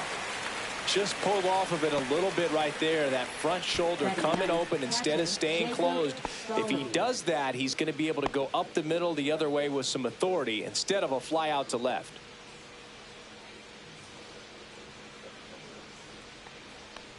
Jacob Stallings in the box here. Lets that one go for a ball. And it's 1-1. Well, you got to find a way to catch up to that pitch. Perhaps shorten the swing, eliminate the stride. That one came in hot, but right down the middle, you're saying to yourself, how did I miss that pitch? Got to make a quick adjustment.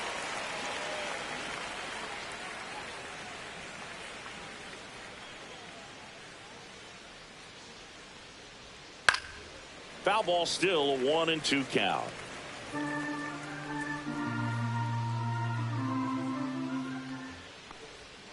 Strike 3, went back to the sweeper and got the strikeout. 1, 2, 3 go the Rockies. Still no score.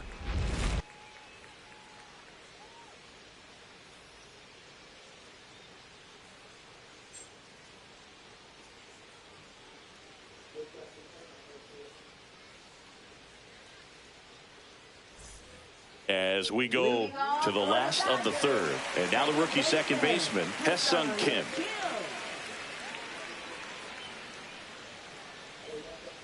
And the first pitch misses for ball 1.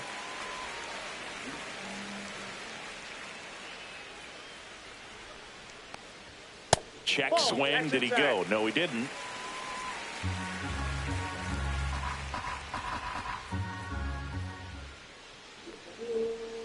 And a foul ball makes the count 2-1.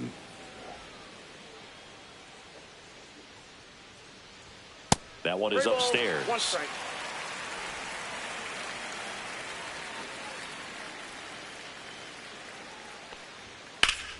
Fouls one away, and now 3-2.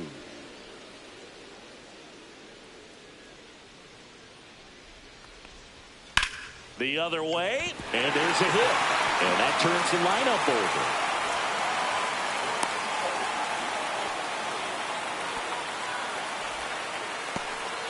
That was a thing of beauty. He may have been a little behind the pitch, but by getting that barrel into the hitting zone early on in his swing, he was able to meet it and still shoot a line drive down the line and left. And now let's see if they force some action with good wheels on the bases.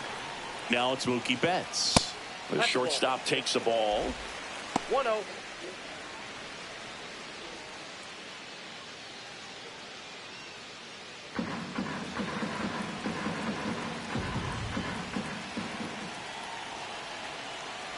Turns and fires to Betts. That misses the zone. And that's ball 2. Chris, with that distraction and a speedy guy at first, he's in a favorable hitter's count. Well, if nothing else, I mean, this is a great spot for a hitter to be in.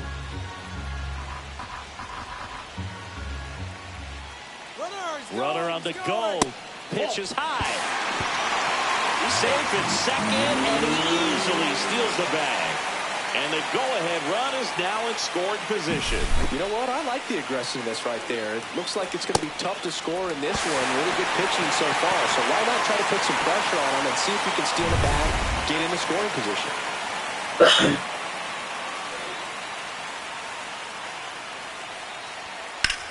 Hard liner. Base hit. Kim headed for the plate. He will score, and they take the lead. And it's an RBI single, 1-0. Well, does a great job of letting that runner steal second base, get in the scoring position, come through with the base knock. You add a run. Here's a switch hitter, Tommy Edman. He's 0 for 1.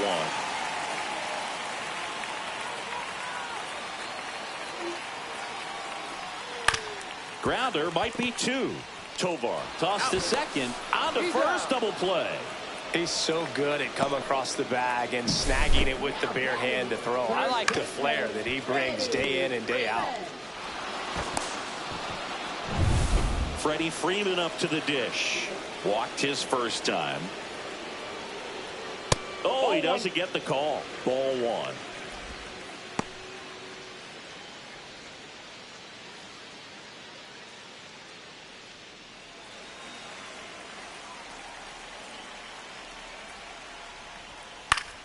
That one fouled off. I want to start that load a little bit sooner because of the good velo. Next offering upstairs. 2 down, base is empty, but 1 run across here in the last half of the third. Next pitch is outside. Teoscar Hernandez waiting to bat for the Dodgers.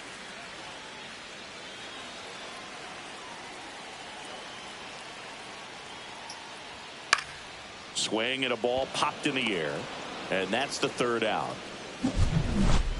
So 1 run in the inning on this base hit. It's now a 1-0 ball game. Major League Baseball is on the show.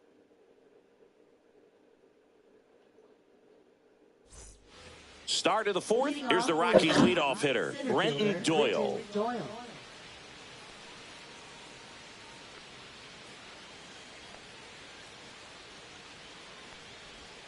Ball 1 there. Ball 1, no strikes.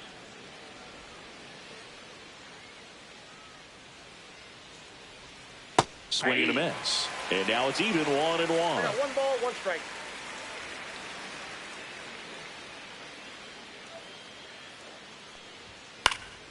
The 1-1 is fouled off.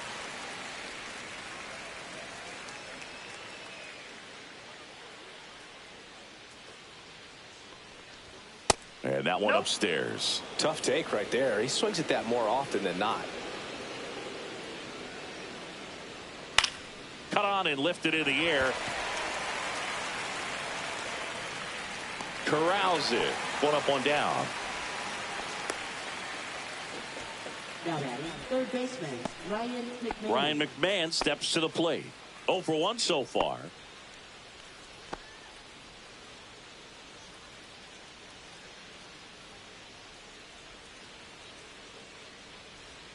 There's a strike. Man, this guy's got a great feel for his breaking ball today.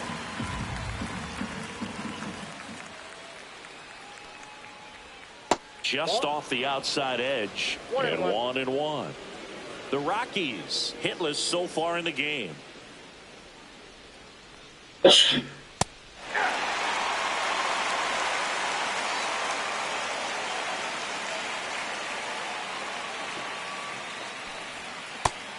and misses. It's a strikeout.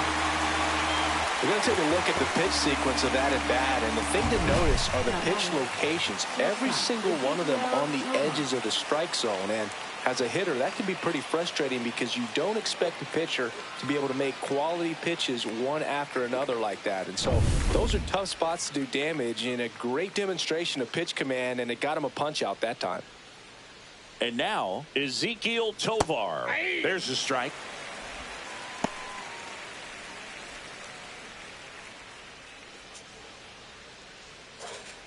Two down, nobody on. Top half of inning number 4. Got him to chase one above the zone there.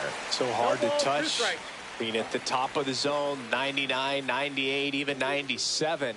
As pitchers do such a good job of teasing that part of the zone, just elevating a little bit. It looks good because you see it for a good while as a hitter. It looks juicy, and by the time you swing, it's almost in the catcher's mitt. Hit in the air, right field. And makes the play, and that's out number 3. Nothing doing here this half. To the bottom of inning number 4 now. It's the Dodgers 1 and the Rockies nothing.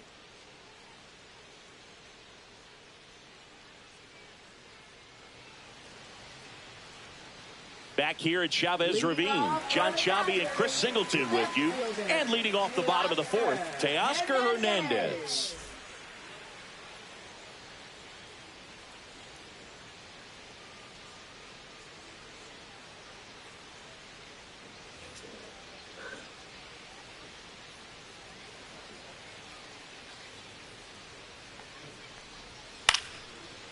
Line to the left center field, and that's going to fall for a hit.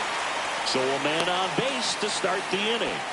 Didn't take long to get a result for that at bat. A lot of hitters tell themselves, line drive over the infielder's head. That's what I'm trying to do. Just keep that approach simple. And right there, it was perfectly executed. On time with everything, and pulled it into the gap nicely. And now they've got some speed on first, so we'll see if they try to get him into motion. Will Smith to the plate. Grounded out his first time up. Fastball for a strike. You know, these Dodgers showing great discipline at the plate, and patience definitely seems to be the name of their game in this one. He's only given up 1 run, but the starter's pitch count is starting to get up there, and that might be the best news yet for this offense. And now the count is even. You know, sometimes all it takes is getting to the next arm before an offense does any damage, and that might be the case today.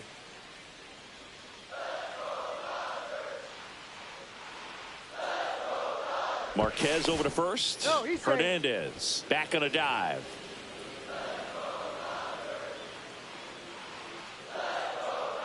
Runner on the move.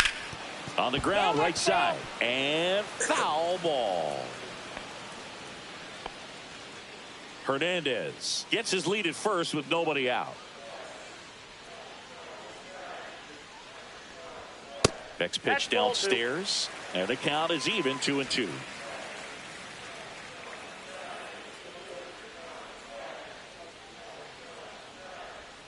Spoils the 2-strike pitch, and he'll see another.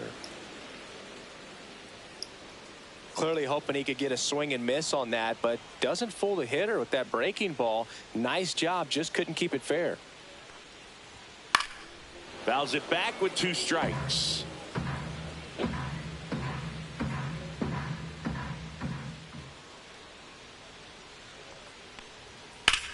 In the air to left center. Doyle on the move. Puts it away for the out.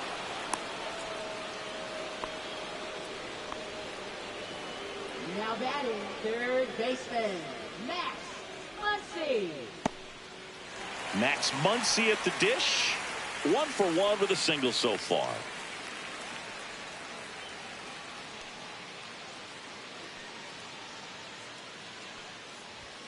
First offering, and it just misses. Counts 1-0. Man at first, 1 away.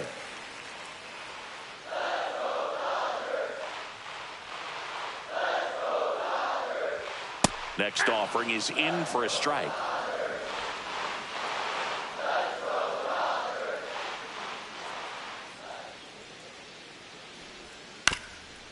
This to third. Off balance feed. There's 1. To first, not in time. Great effort there.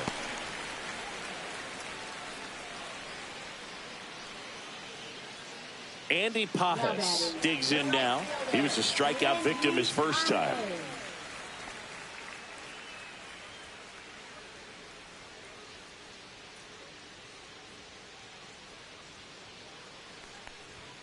And a fastball clips the outside corner for a strike.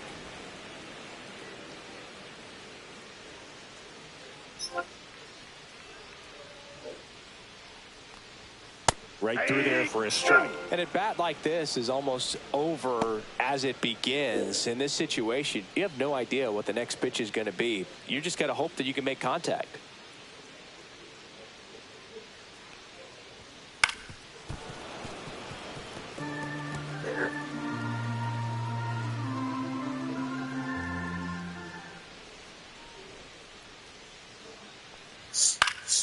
Fights that one away, and the count remains 0-2.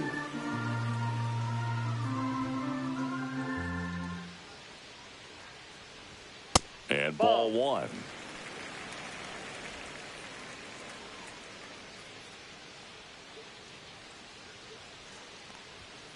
And they'll do it again.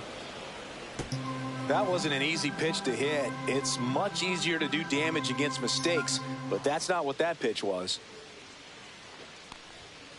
Fouls it off, still 1-2.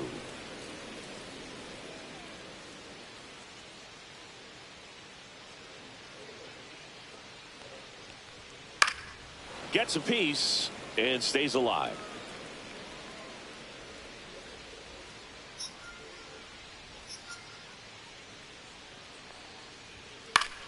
Fights that one away, still 1-2.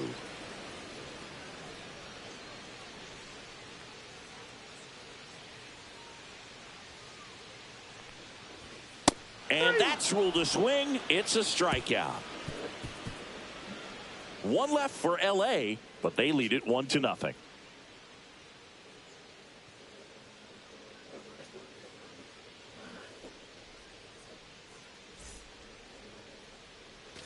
Back here at Dodger Stadium, we go to the top of the fifth. Here's Michael Toglia.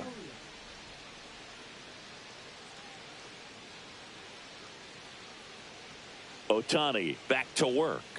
And takes low for ball one. All these Rockies, they're not going to be happy with the at-bats they've been having so far. Just one base runner to this point, and it's not exactly early anymore. They have guys in this lineup capable of sparking something, but it just hasn't happened for them yet. Swing and a miss as he was late. 1 ball, 2 strikes.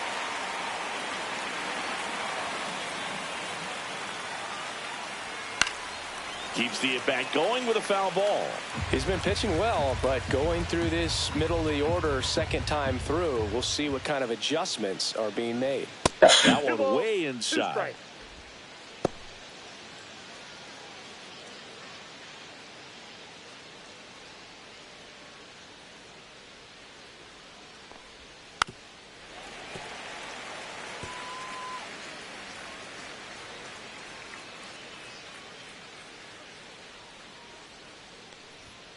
Got him. Now 5 strikeouts for him on the mound. Well, he throws him with a great fastball right on the corner. It's kind of like bowling when you think the ball's going to get into the gutter, and somehow it just hangs onto that edge and knocks down a pin. Well, he got the outside corner of the plate and got that called third strike.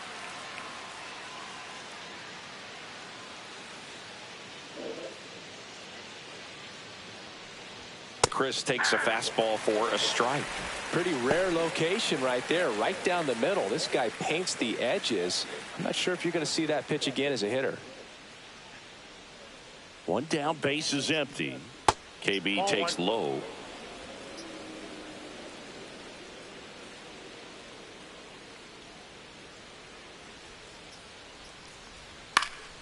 Next offering is fouled back.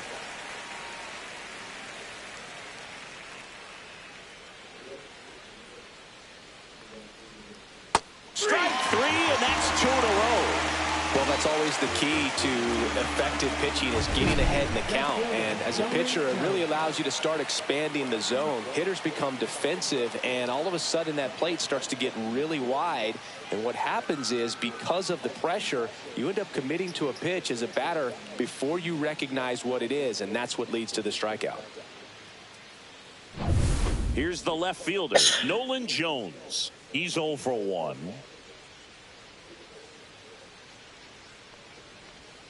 Swing and a high fly ball pulled foul, and that's out of play. That was a nice bid right there to try to tie up this ball game. Just couldn't keep it from bending foul. He looked locked in on that swing. Pitcher better be careful with him right now.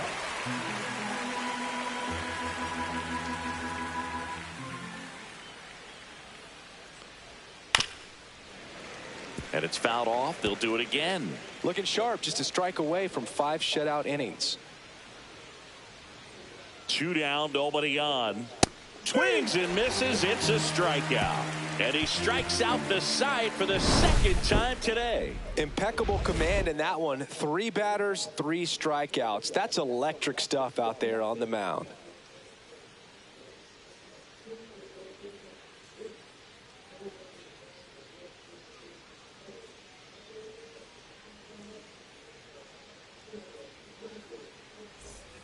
And we're back. And here is Michael Conforto.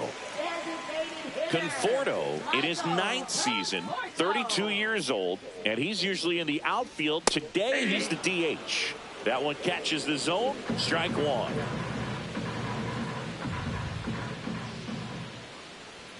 Right through there for a strike.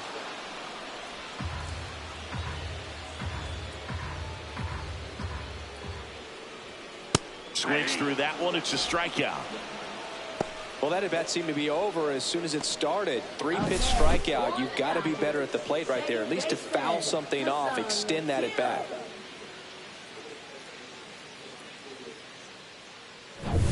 So digging in, Hesung Kim. A single and a run scored and a walk. That clips a corner. Here's a fun fact. Dodger Stadium was also the home of the Los Angeles Angels for 4 years in the 1960s while they waited for Anaheim Stadium to be built. When the Angels were playing games at home, instead of Dodger Stadium, they called it Chavez Ravine Stadium. Inside, almost got him.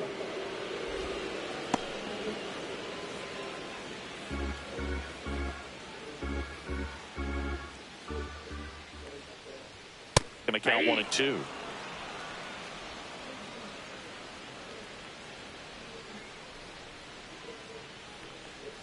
And that skips in the dirt. Base is empty, 1 away. Last half of inning number 5. Foul ball left side. He'll see another. Here's a 2-2. Fights it off. He'll see another.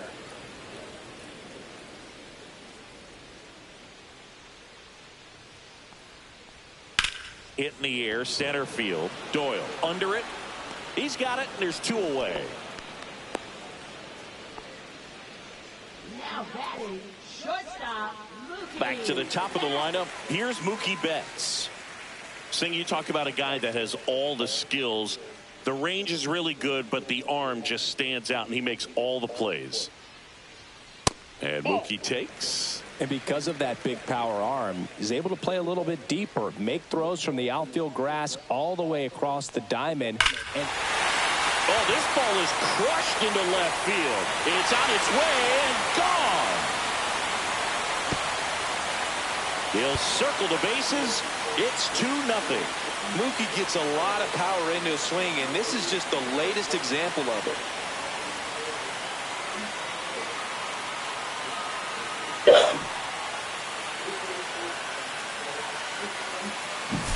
Well, he put a really nice swing on that one, and everything was on time, took a direct path to the ball, excellent extension, and just drove it out of here. Nothing better than when the ball jumps off your bat like that. Base is empty with 2 away. And here comes Tommy Edman. And first offering is fouled off.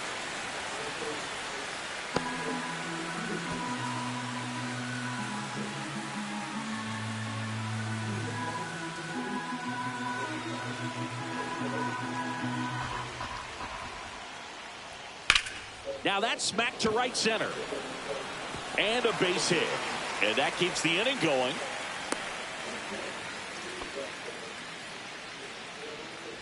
Off the bat, it was headed for the gap all the way. And as a hitter, you love seeing those as you take your first couple of steps out of the box. You know you've got some real estate to run on. It's such a good feeling.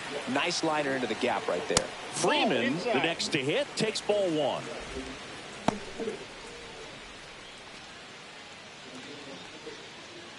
Edman leads off first with 2 down to the inning.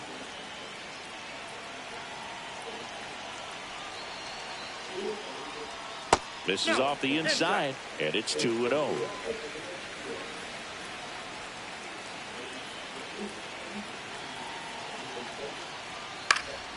Fought off foul.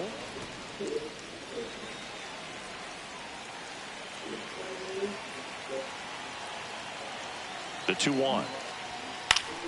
Late swing, foul to the left.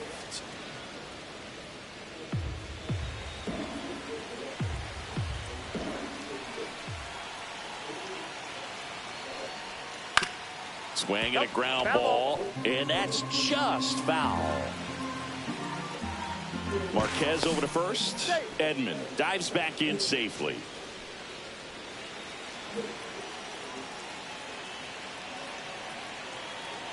2 outs. Foul ball, another 2-2 upcoming.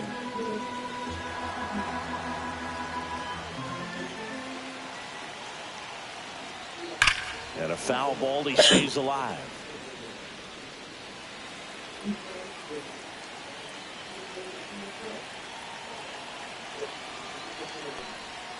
Breaking ball inside, and it's 3-2. Great RBI spot here. Just got to stay focused on the pitch. The runner will be in motion, so something in the gap should definitely score.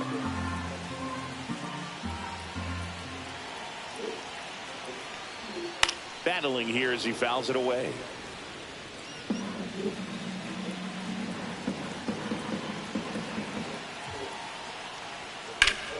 That's foul off to the right side, keeps the AB going.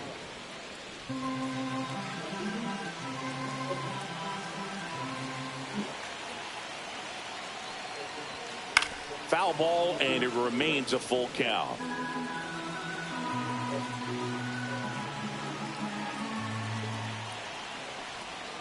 Caught him looking for the K. Mookie Betts springs the noise on this home run. And it's 2-zip Dodgers. You're watching Major League Baseball on the show.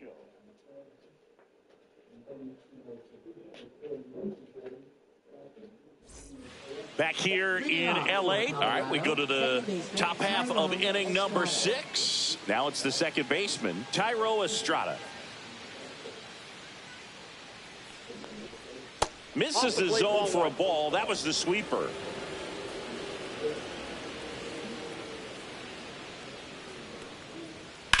That's towards center. Edman in position. Makes the grab, one away. Oh, I think the key, I mean, if he can get through one more inning, anything after that, a hitter or two is bonus, but they should be lined up good enough to get to the finish line.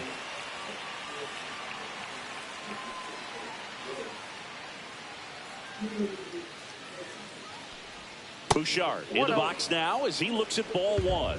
Second plate appearance of the day for him.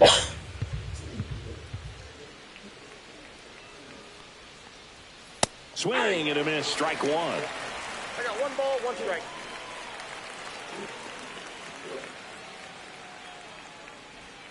Went with the sweeper for the strike.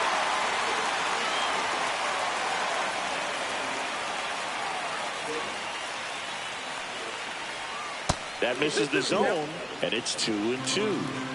The Rockies still looking for their first hit in this one.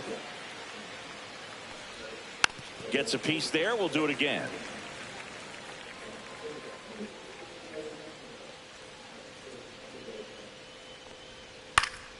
Still 2-2 after the foul ball.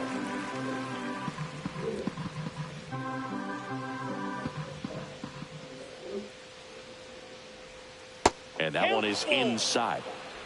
8th pitch of the at-bat coming up.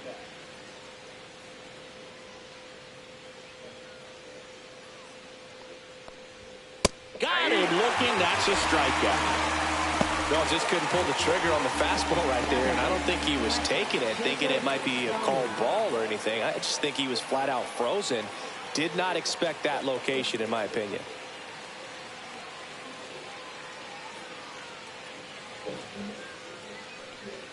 Stallings at the plate and takes high there. Ball 1, no strikes.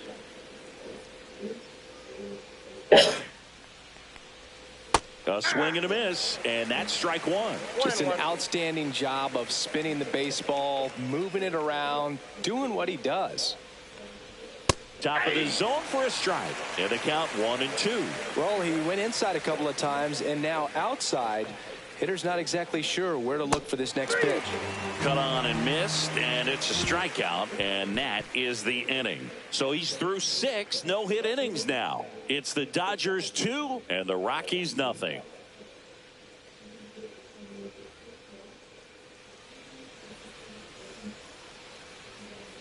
Back now for the bottom of the 6th, and there's a new pitcher on the mound, Justin Lawrence. Pretty tight game, so they're looking for quality pitches out of him right here.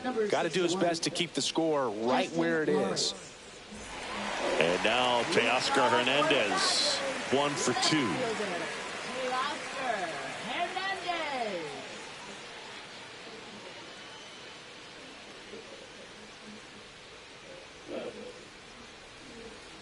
Right through there for a strike. He's a bullpen arm that keeps the ball in the ballpark. But obviously, out of the bullpen, you're looking to limit home runs.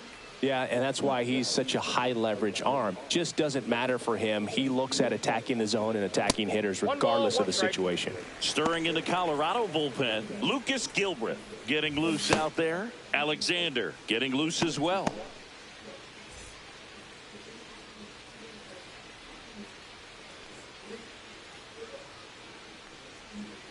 And that one is in the dirt. And it's 2-1.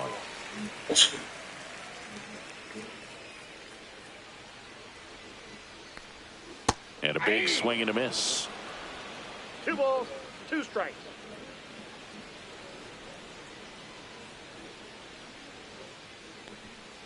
Got him swinging.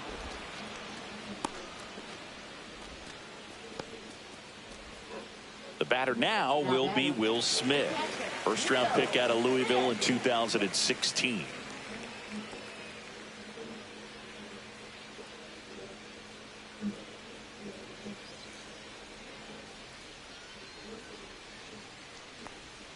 And that's outside.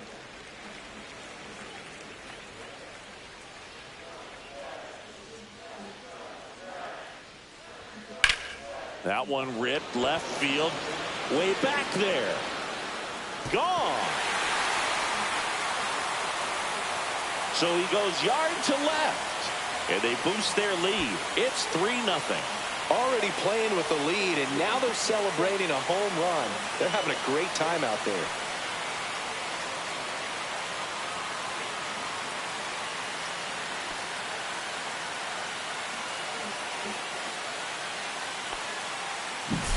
With a low 90s fastball, you have to live on the edges and hit your spots. If you don't, you'll get hit hard. Really good swing there. Patient, waited for it. It was like BP all over again. Base is empty, 1 away. Here's Muncy to hit. He has, as they like to say, let me guess, Boog, light tower power? That's right. First pitch doesn't find the zone. Counts 1-0.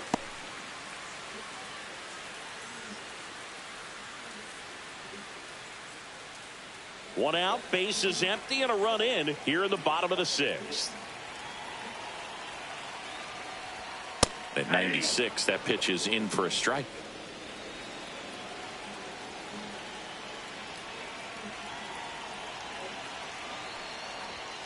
Just missed.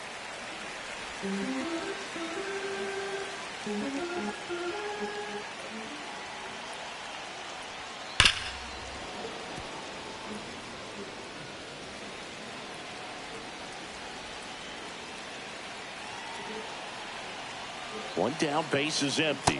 Outside.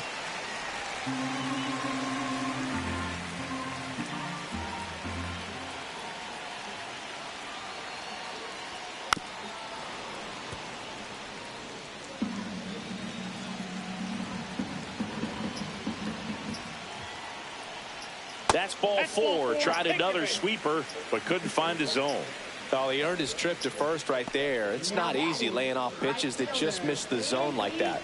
And it's a real discipline as well. He's put a lot of work into that aspect of his game, and it paid off right there.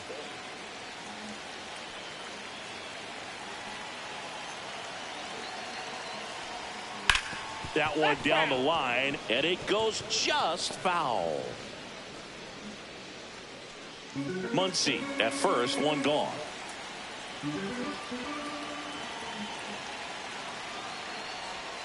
That's too low. And the count even 1-1. I got a ball, 1 strike.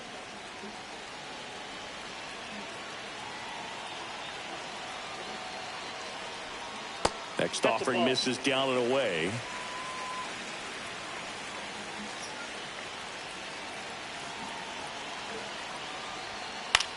And that one is lifted in the air. And that'll get down for a hit. And now 2 aboard. And the throw's offline, safe at third. Now batting, designated hitter, Michael Conforto will climb in. 3-pitch strikeout last time up. Got to put up more of a fight in this one. Bounce to the right. Tolia to second. Wide throw pulls him off the bag, and the inning still alive. I promise you, there are guys that get a little bit faster when they can smell an RBI. That was a possible inning-ending double play. Great hustle, and he gets rewarded with the RBI because of it.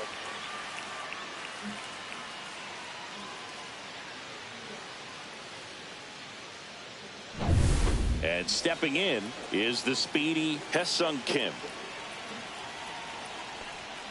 Yeah, the pitch is in for a strike. 0-1. 0-1's the count.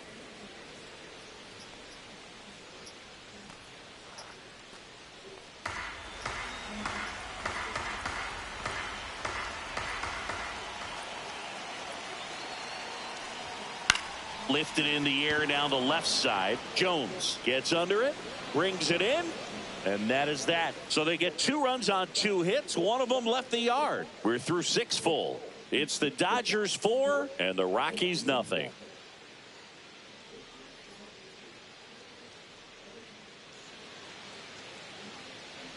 We go to the top of the 7th. So in now for Colorado, Brenton Doyle.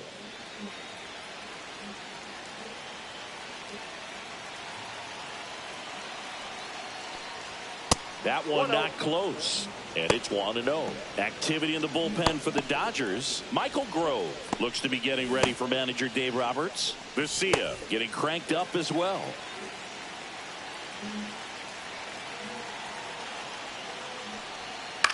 Swing and a high fly ball out towards right center field. And there's one away.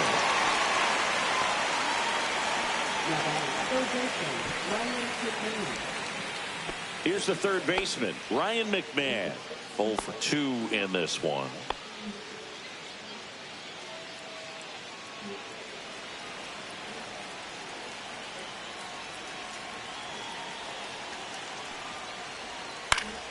And first offering is fouled off.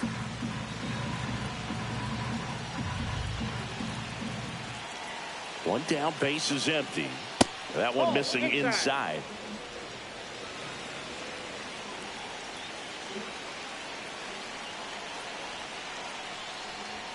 And he pumps it a strike.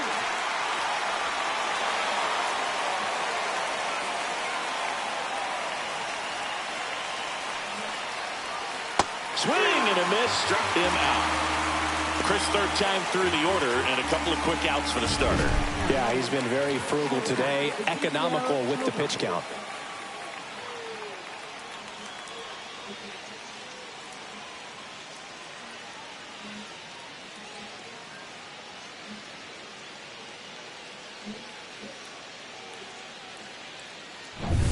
And the batter will be the shortstop, Ezekiel Tovar. Still no hits on the board. 1 out away from taking the no-no into the 8th. You know, he's been so great today. Really just throwing whatever the catcher puts down. I mean, hasn't shaken off the catcher very much at all today.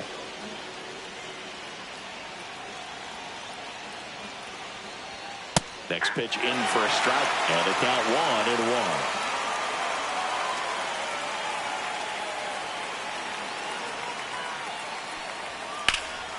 Swing and a high fly ball out there towards left field. Hernandez brings it in for the 3rd out.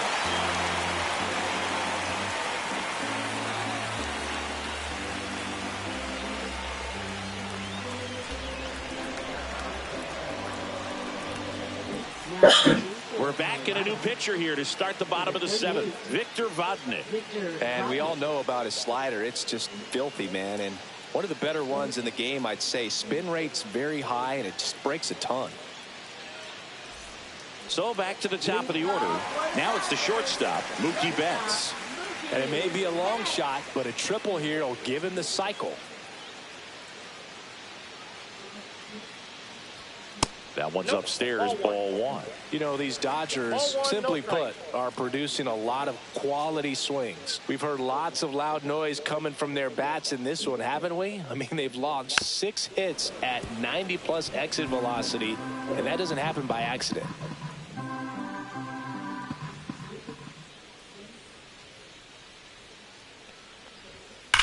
Swing and a ball lined out towards center.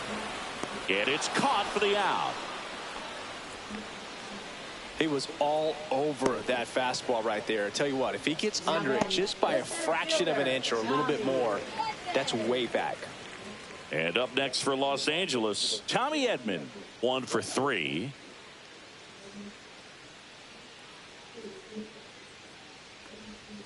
First pitch misses.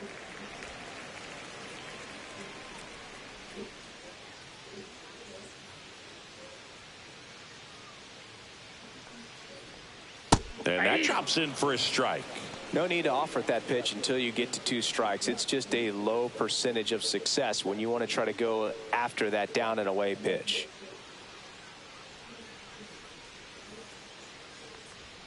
Fastball in for a strike. 1-2.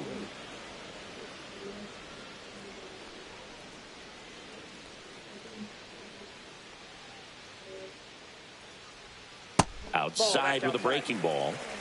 Base is empty, 1 away. Here, the bottom of the 7th.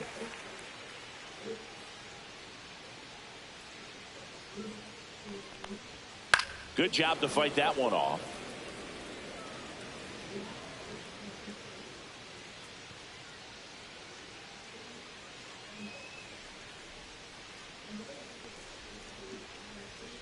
Fouls that off to the left, and we'll do it again.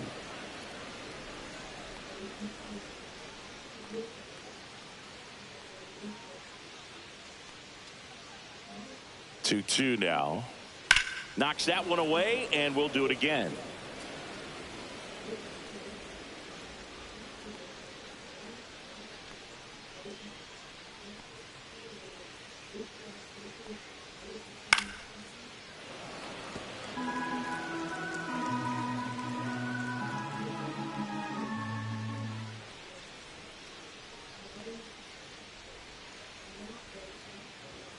And he couldn't hold back. He's rung up on strikes. 2 down, base is empty. Freddie Freeman will come up to hit.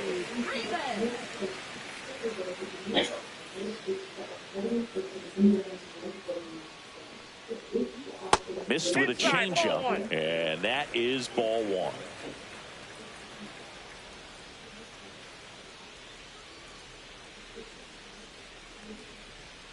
And that one is in for a strike. Good pitch.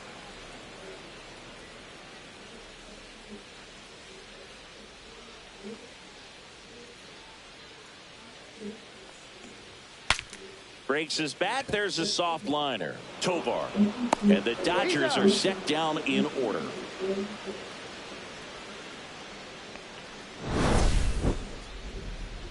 Dodgers go down quietly, but they're in front 4-0.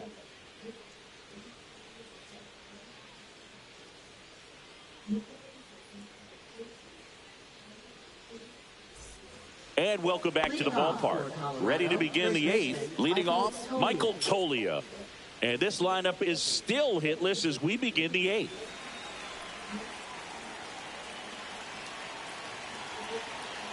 Ohtani back to work.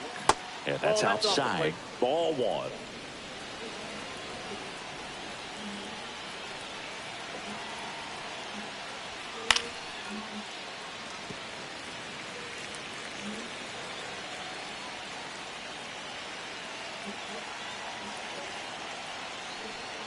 Just missed.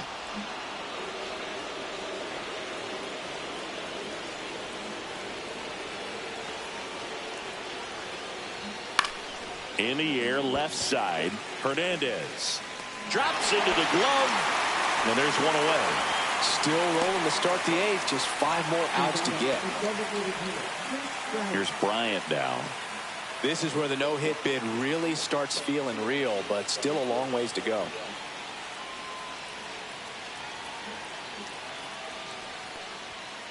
Just missed. That's a good pitch there. Really had some run and finished a little up and in just on the edge. And that's one of those, if you swing at it. On the ground, right side. Throw on to Freeman. Bryant out of the play. And he's getting really close to this thing right now. Only 4 outs left, but it's going to be tough to get. 2 outs, base is empty. Next to hit for the Rockies, Nolan Jones.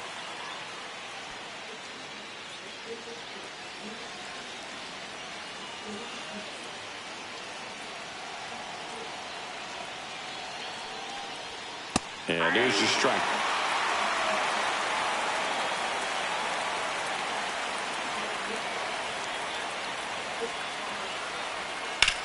Hard grounder into the outfield for a knock.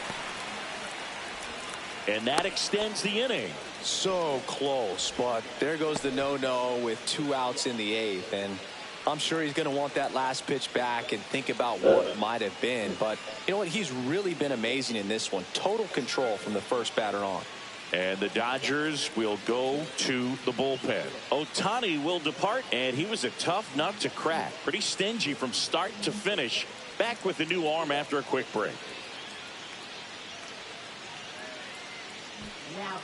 So the Dodgers have a new arm on the mound. Michael Grove.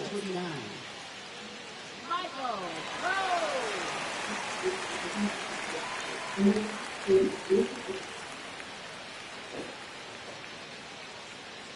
Thairo Estrada now at the plate.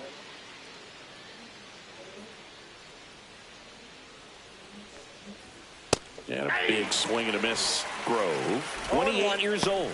He's one of the few players in Major League Baseball born in West Virginia.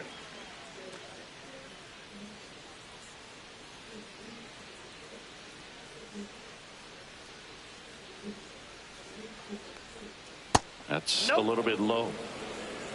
I got 1 ball, 1 Jones, strike. the runner at first with 2 gone.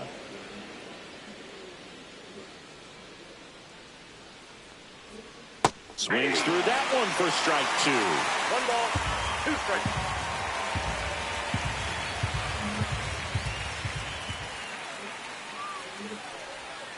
Goes down looking. The Rockies strand 1. They're on the short end of a 4-0 score.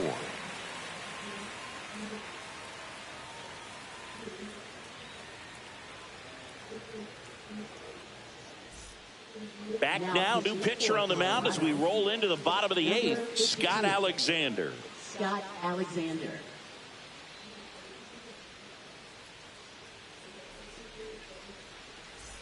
Teoscar Hernandez steps to the plate for the Dodgers. With this kind of lead, he can swing freely, try to hit the ball out of the park, do what he loves to do. And first offering is fouled off.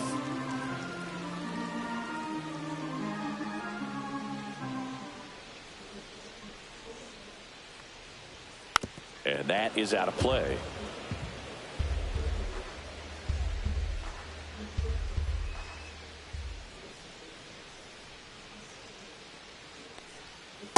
Ball in. That's a really good take right there. Slider down and in. Very difficult to get on the same plane and do anything with.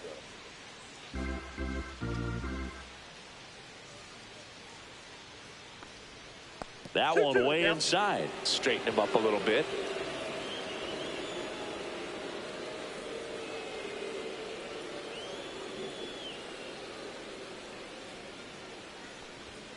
Set down on strikes. Couldn't pull the trigger on a fastball at the knees. Well, he's going to have some thinking to do when he leaves the ballpark after this one. That was his 3rd strikeout, and this one looking, obviously, so he's been a little overmatched. He's got to find a way just to be more competitive up there at the plate.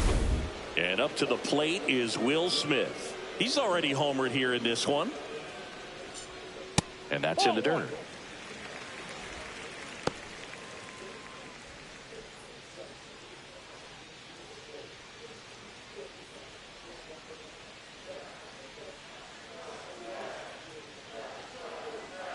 One down, base is empty. That misses, and the count is 2-0.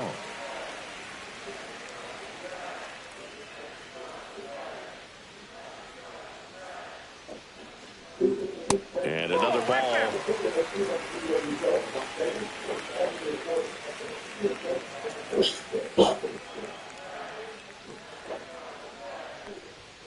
And there's the automatic.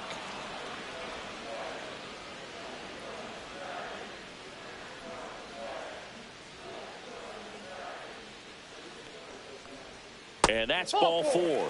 Tried another slider, but it missed the plate. Maybe a little loss of focus on the mound right there. Pretty much gifted him first base with a quick free pass. Man at first, here comes Max Muncy.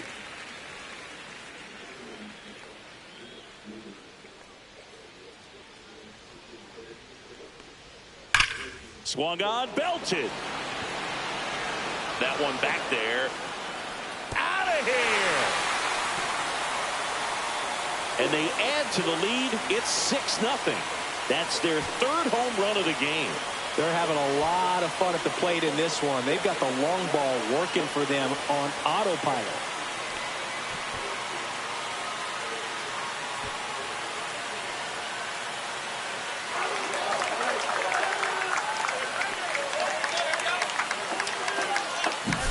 When you see a guy take a slider on the outside part of the plate and hit an opposite field home run, fires you up because not only is he flexing the muscles to show the pop, that kind of approach, you'll hit for a high average as well.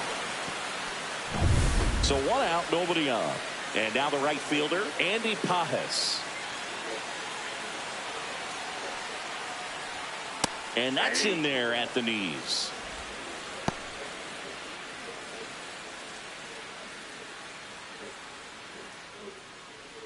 Still only 1 out here in the inning.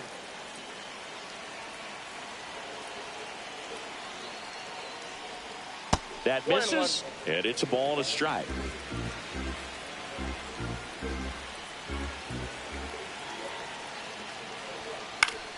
The 1-1 is fouled off.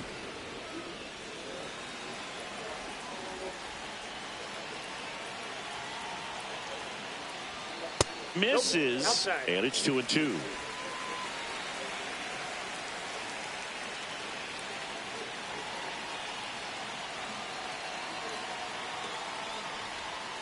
On the ground, out to short. Tovar slinging it to first in time.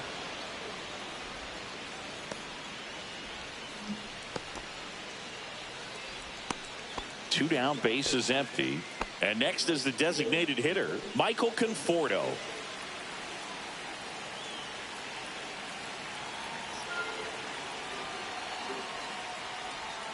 And immediately pumps in a strike to the left-handed hitter. Dangerous spot for that slider right there. Didn't seem to quite finish out front and get that sharp break. Tell you what, he doesn't want to throw that pitch again. Next offering in there for a strike. And the count is 0-2. Two pretty nasty sliders to get this hitter into an 0-2 count. If you're up there at the plate, you got to look up in the zone and spit on anything that's down.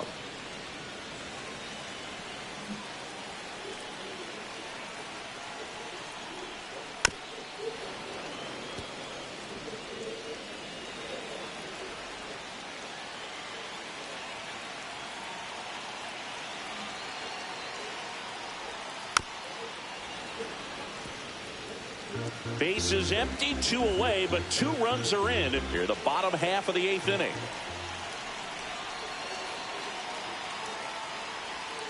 And a swing and a miss, and that's that. 2-run shot for the Dodgers this inning. Last chance coming up for the Rockies.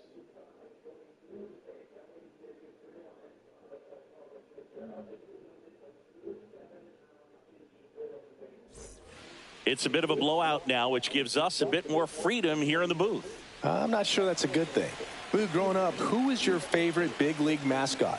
The Philly Fanatic, still the best mascot. Is there a reason? Well, I love the Phillies, and I love Mike Schmidt. Michael Jack Schmidt, 548 home runs. He was my favorite. Well, some people say you and the Philly Fanatic kind of have some things in common. We have a similar body type. It's true.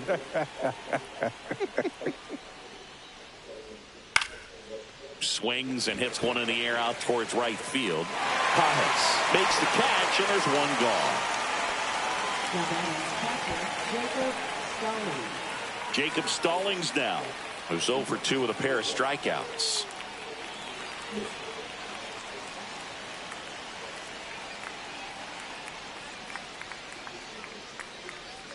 And the first offering is not close. I can't play around with him here. It's a 6-run lead at this point. Got to attack hitters even if you give up a solo shot. And another ball. Struggled a little bit in this one. Couple of strikeouts earlier, but doing a much better job in this at bat to get ahead and find a good hitter's count at 2-0.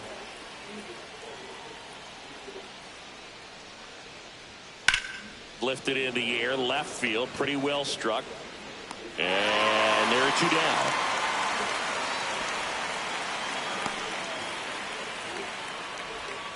Now batting, the center Rockies fielder, down to Ricky their Doyle. last out. Next for Colorado, Brenton Doyle.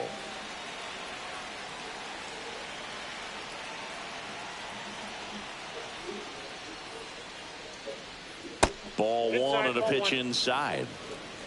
2 down, nobody on. Here in the top of the ninth.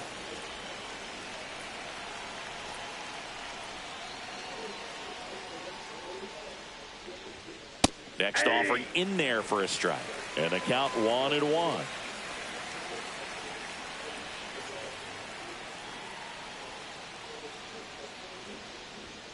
And that's a strike. 1 ball, 2 strikes. 1 strike away. They tried to get him to chase on a slider down and away.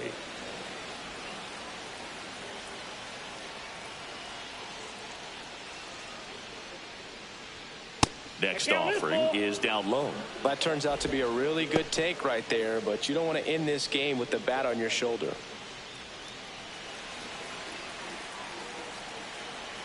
Two down, nobody on.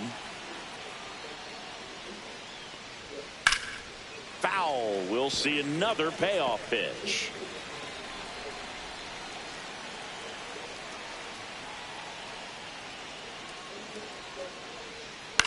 Ground ball left side and foul ball. Flew open a little bit with that front shoulder, but was able to slow his back down just enough to make contact with that pitch. Keep the at-bat alive. Keeps the at-bat going with a foul ball.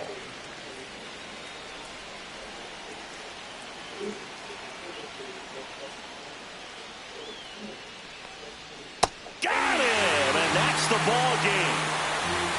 Good win by 6 runs. Always nice when you can win by a touchdown or a couple of field goals.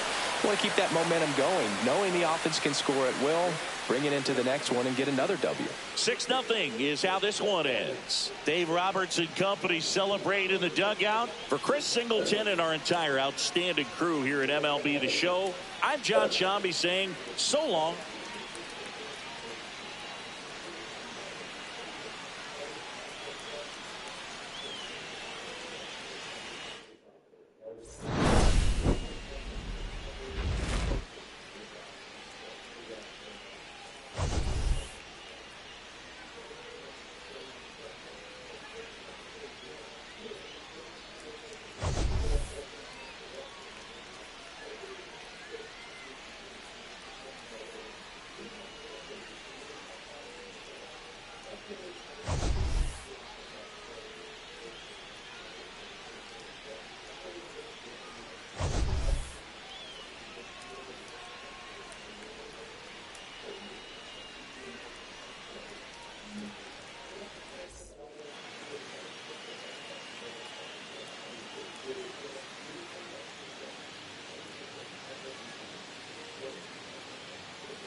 Chris.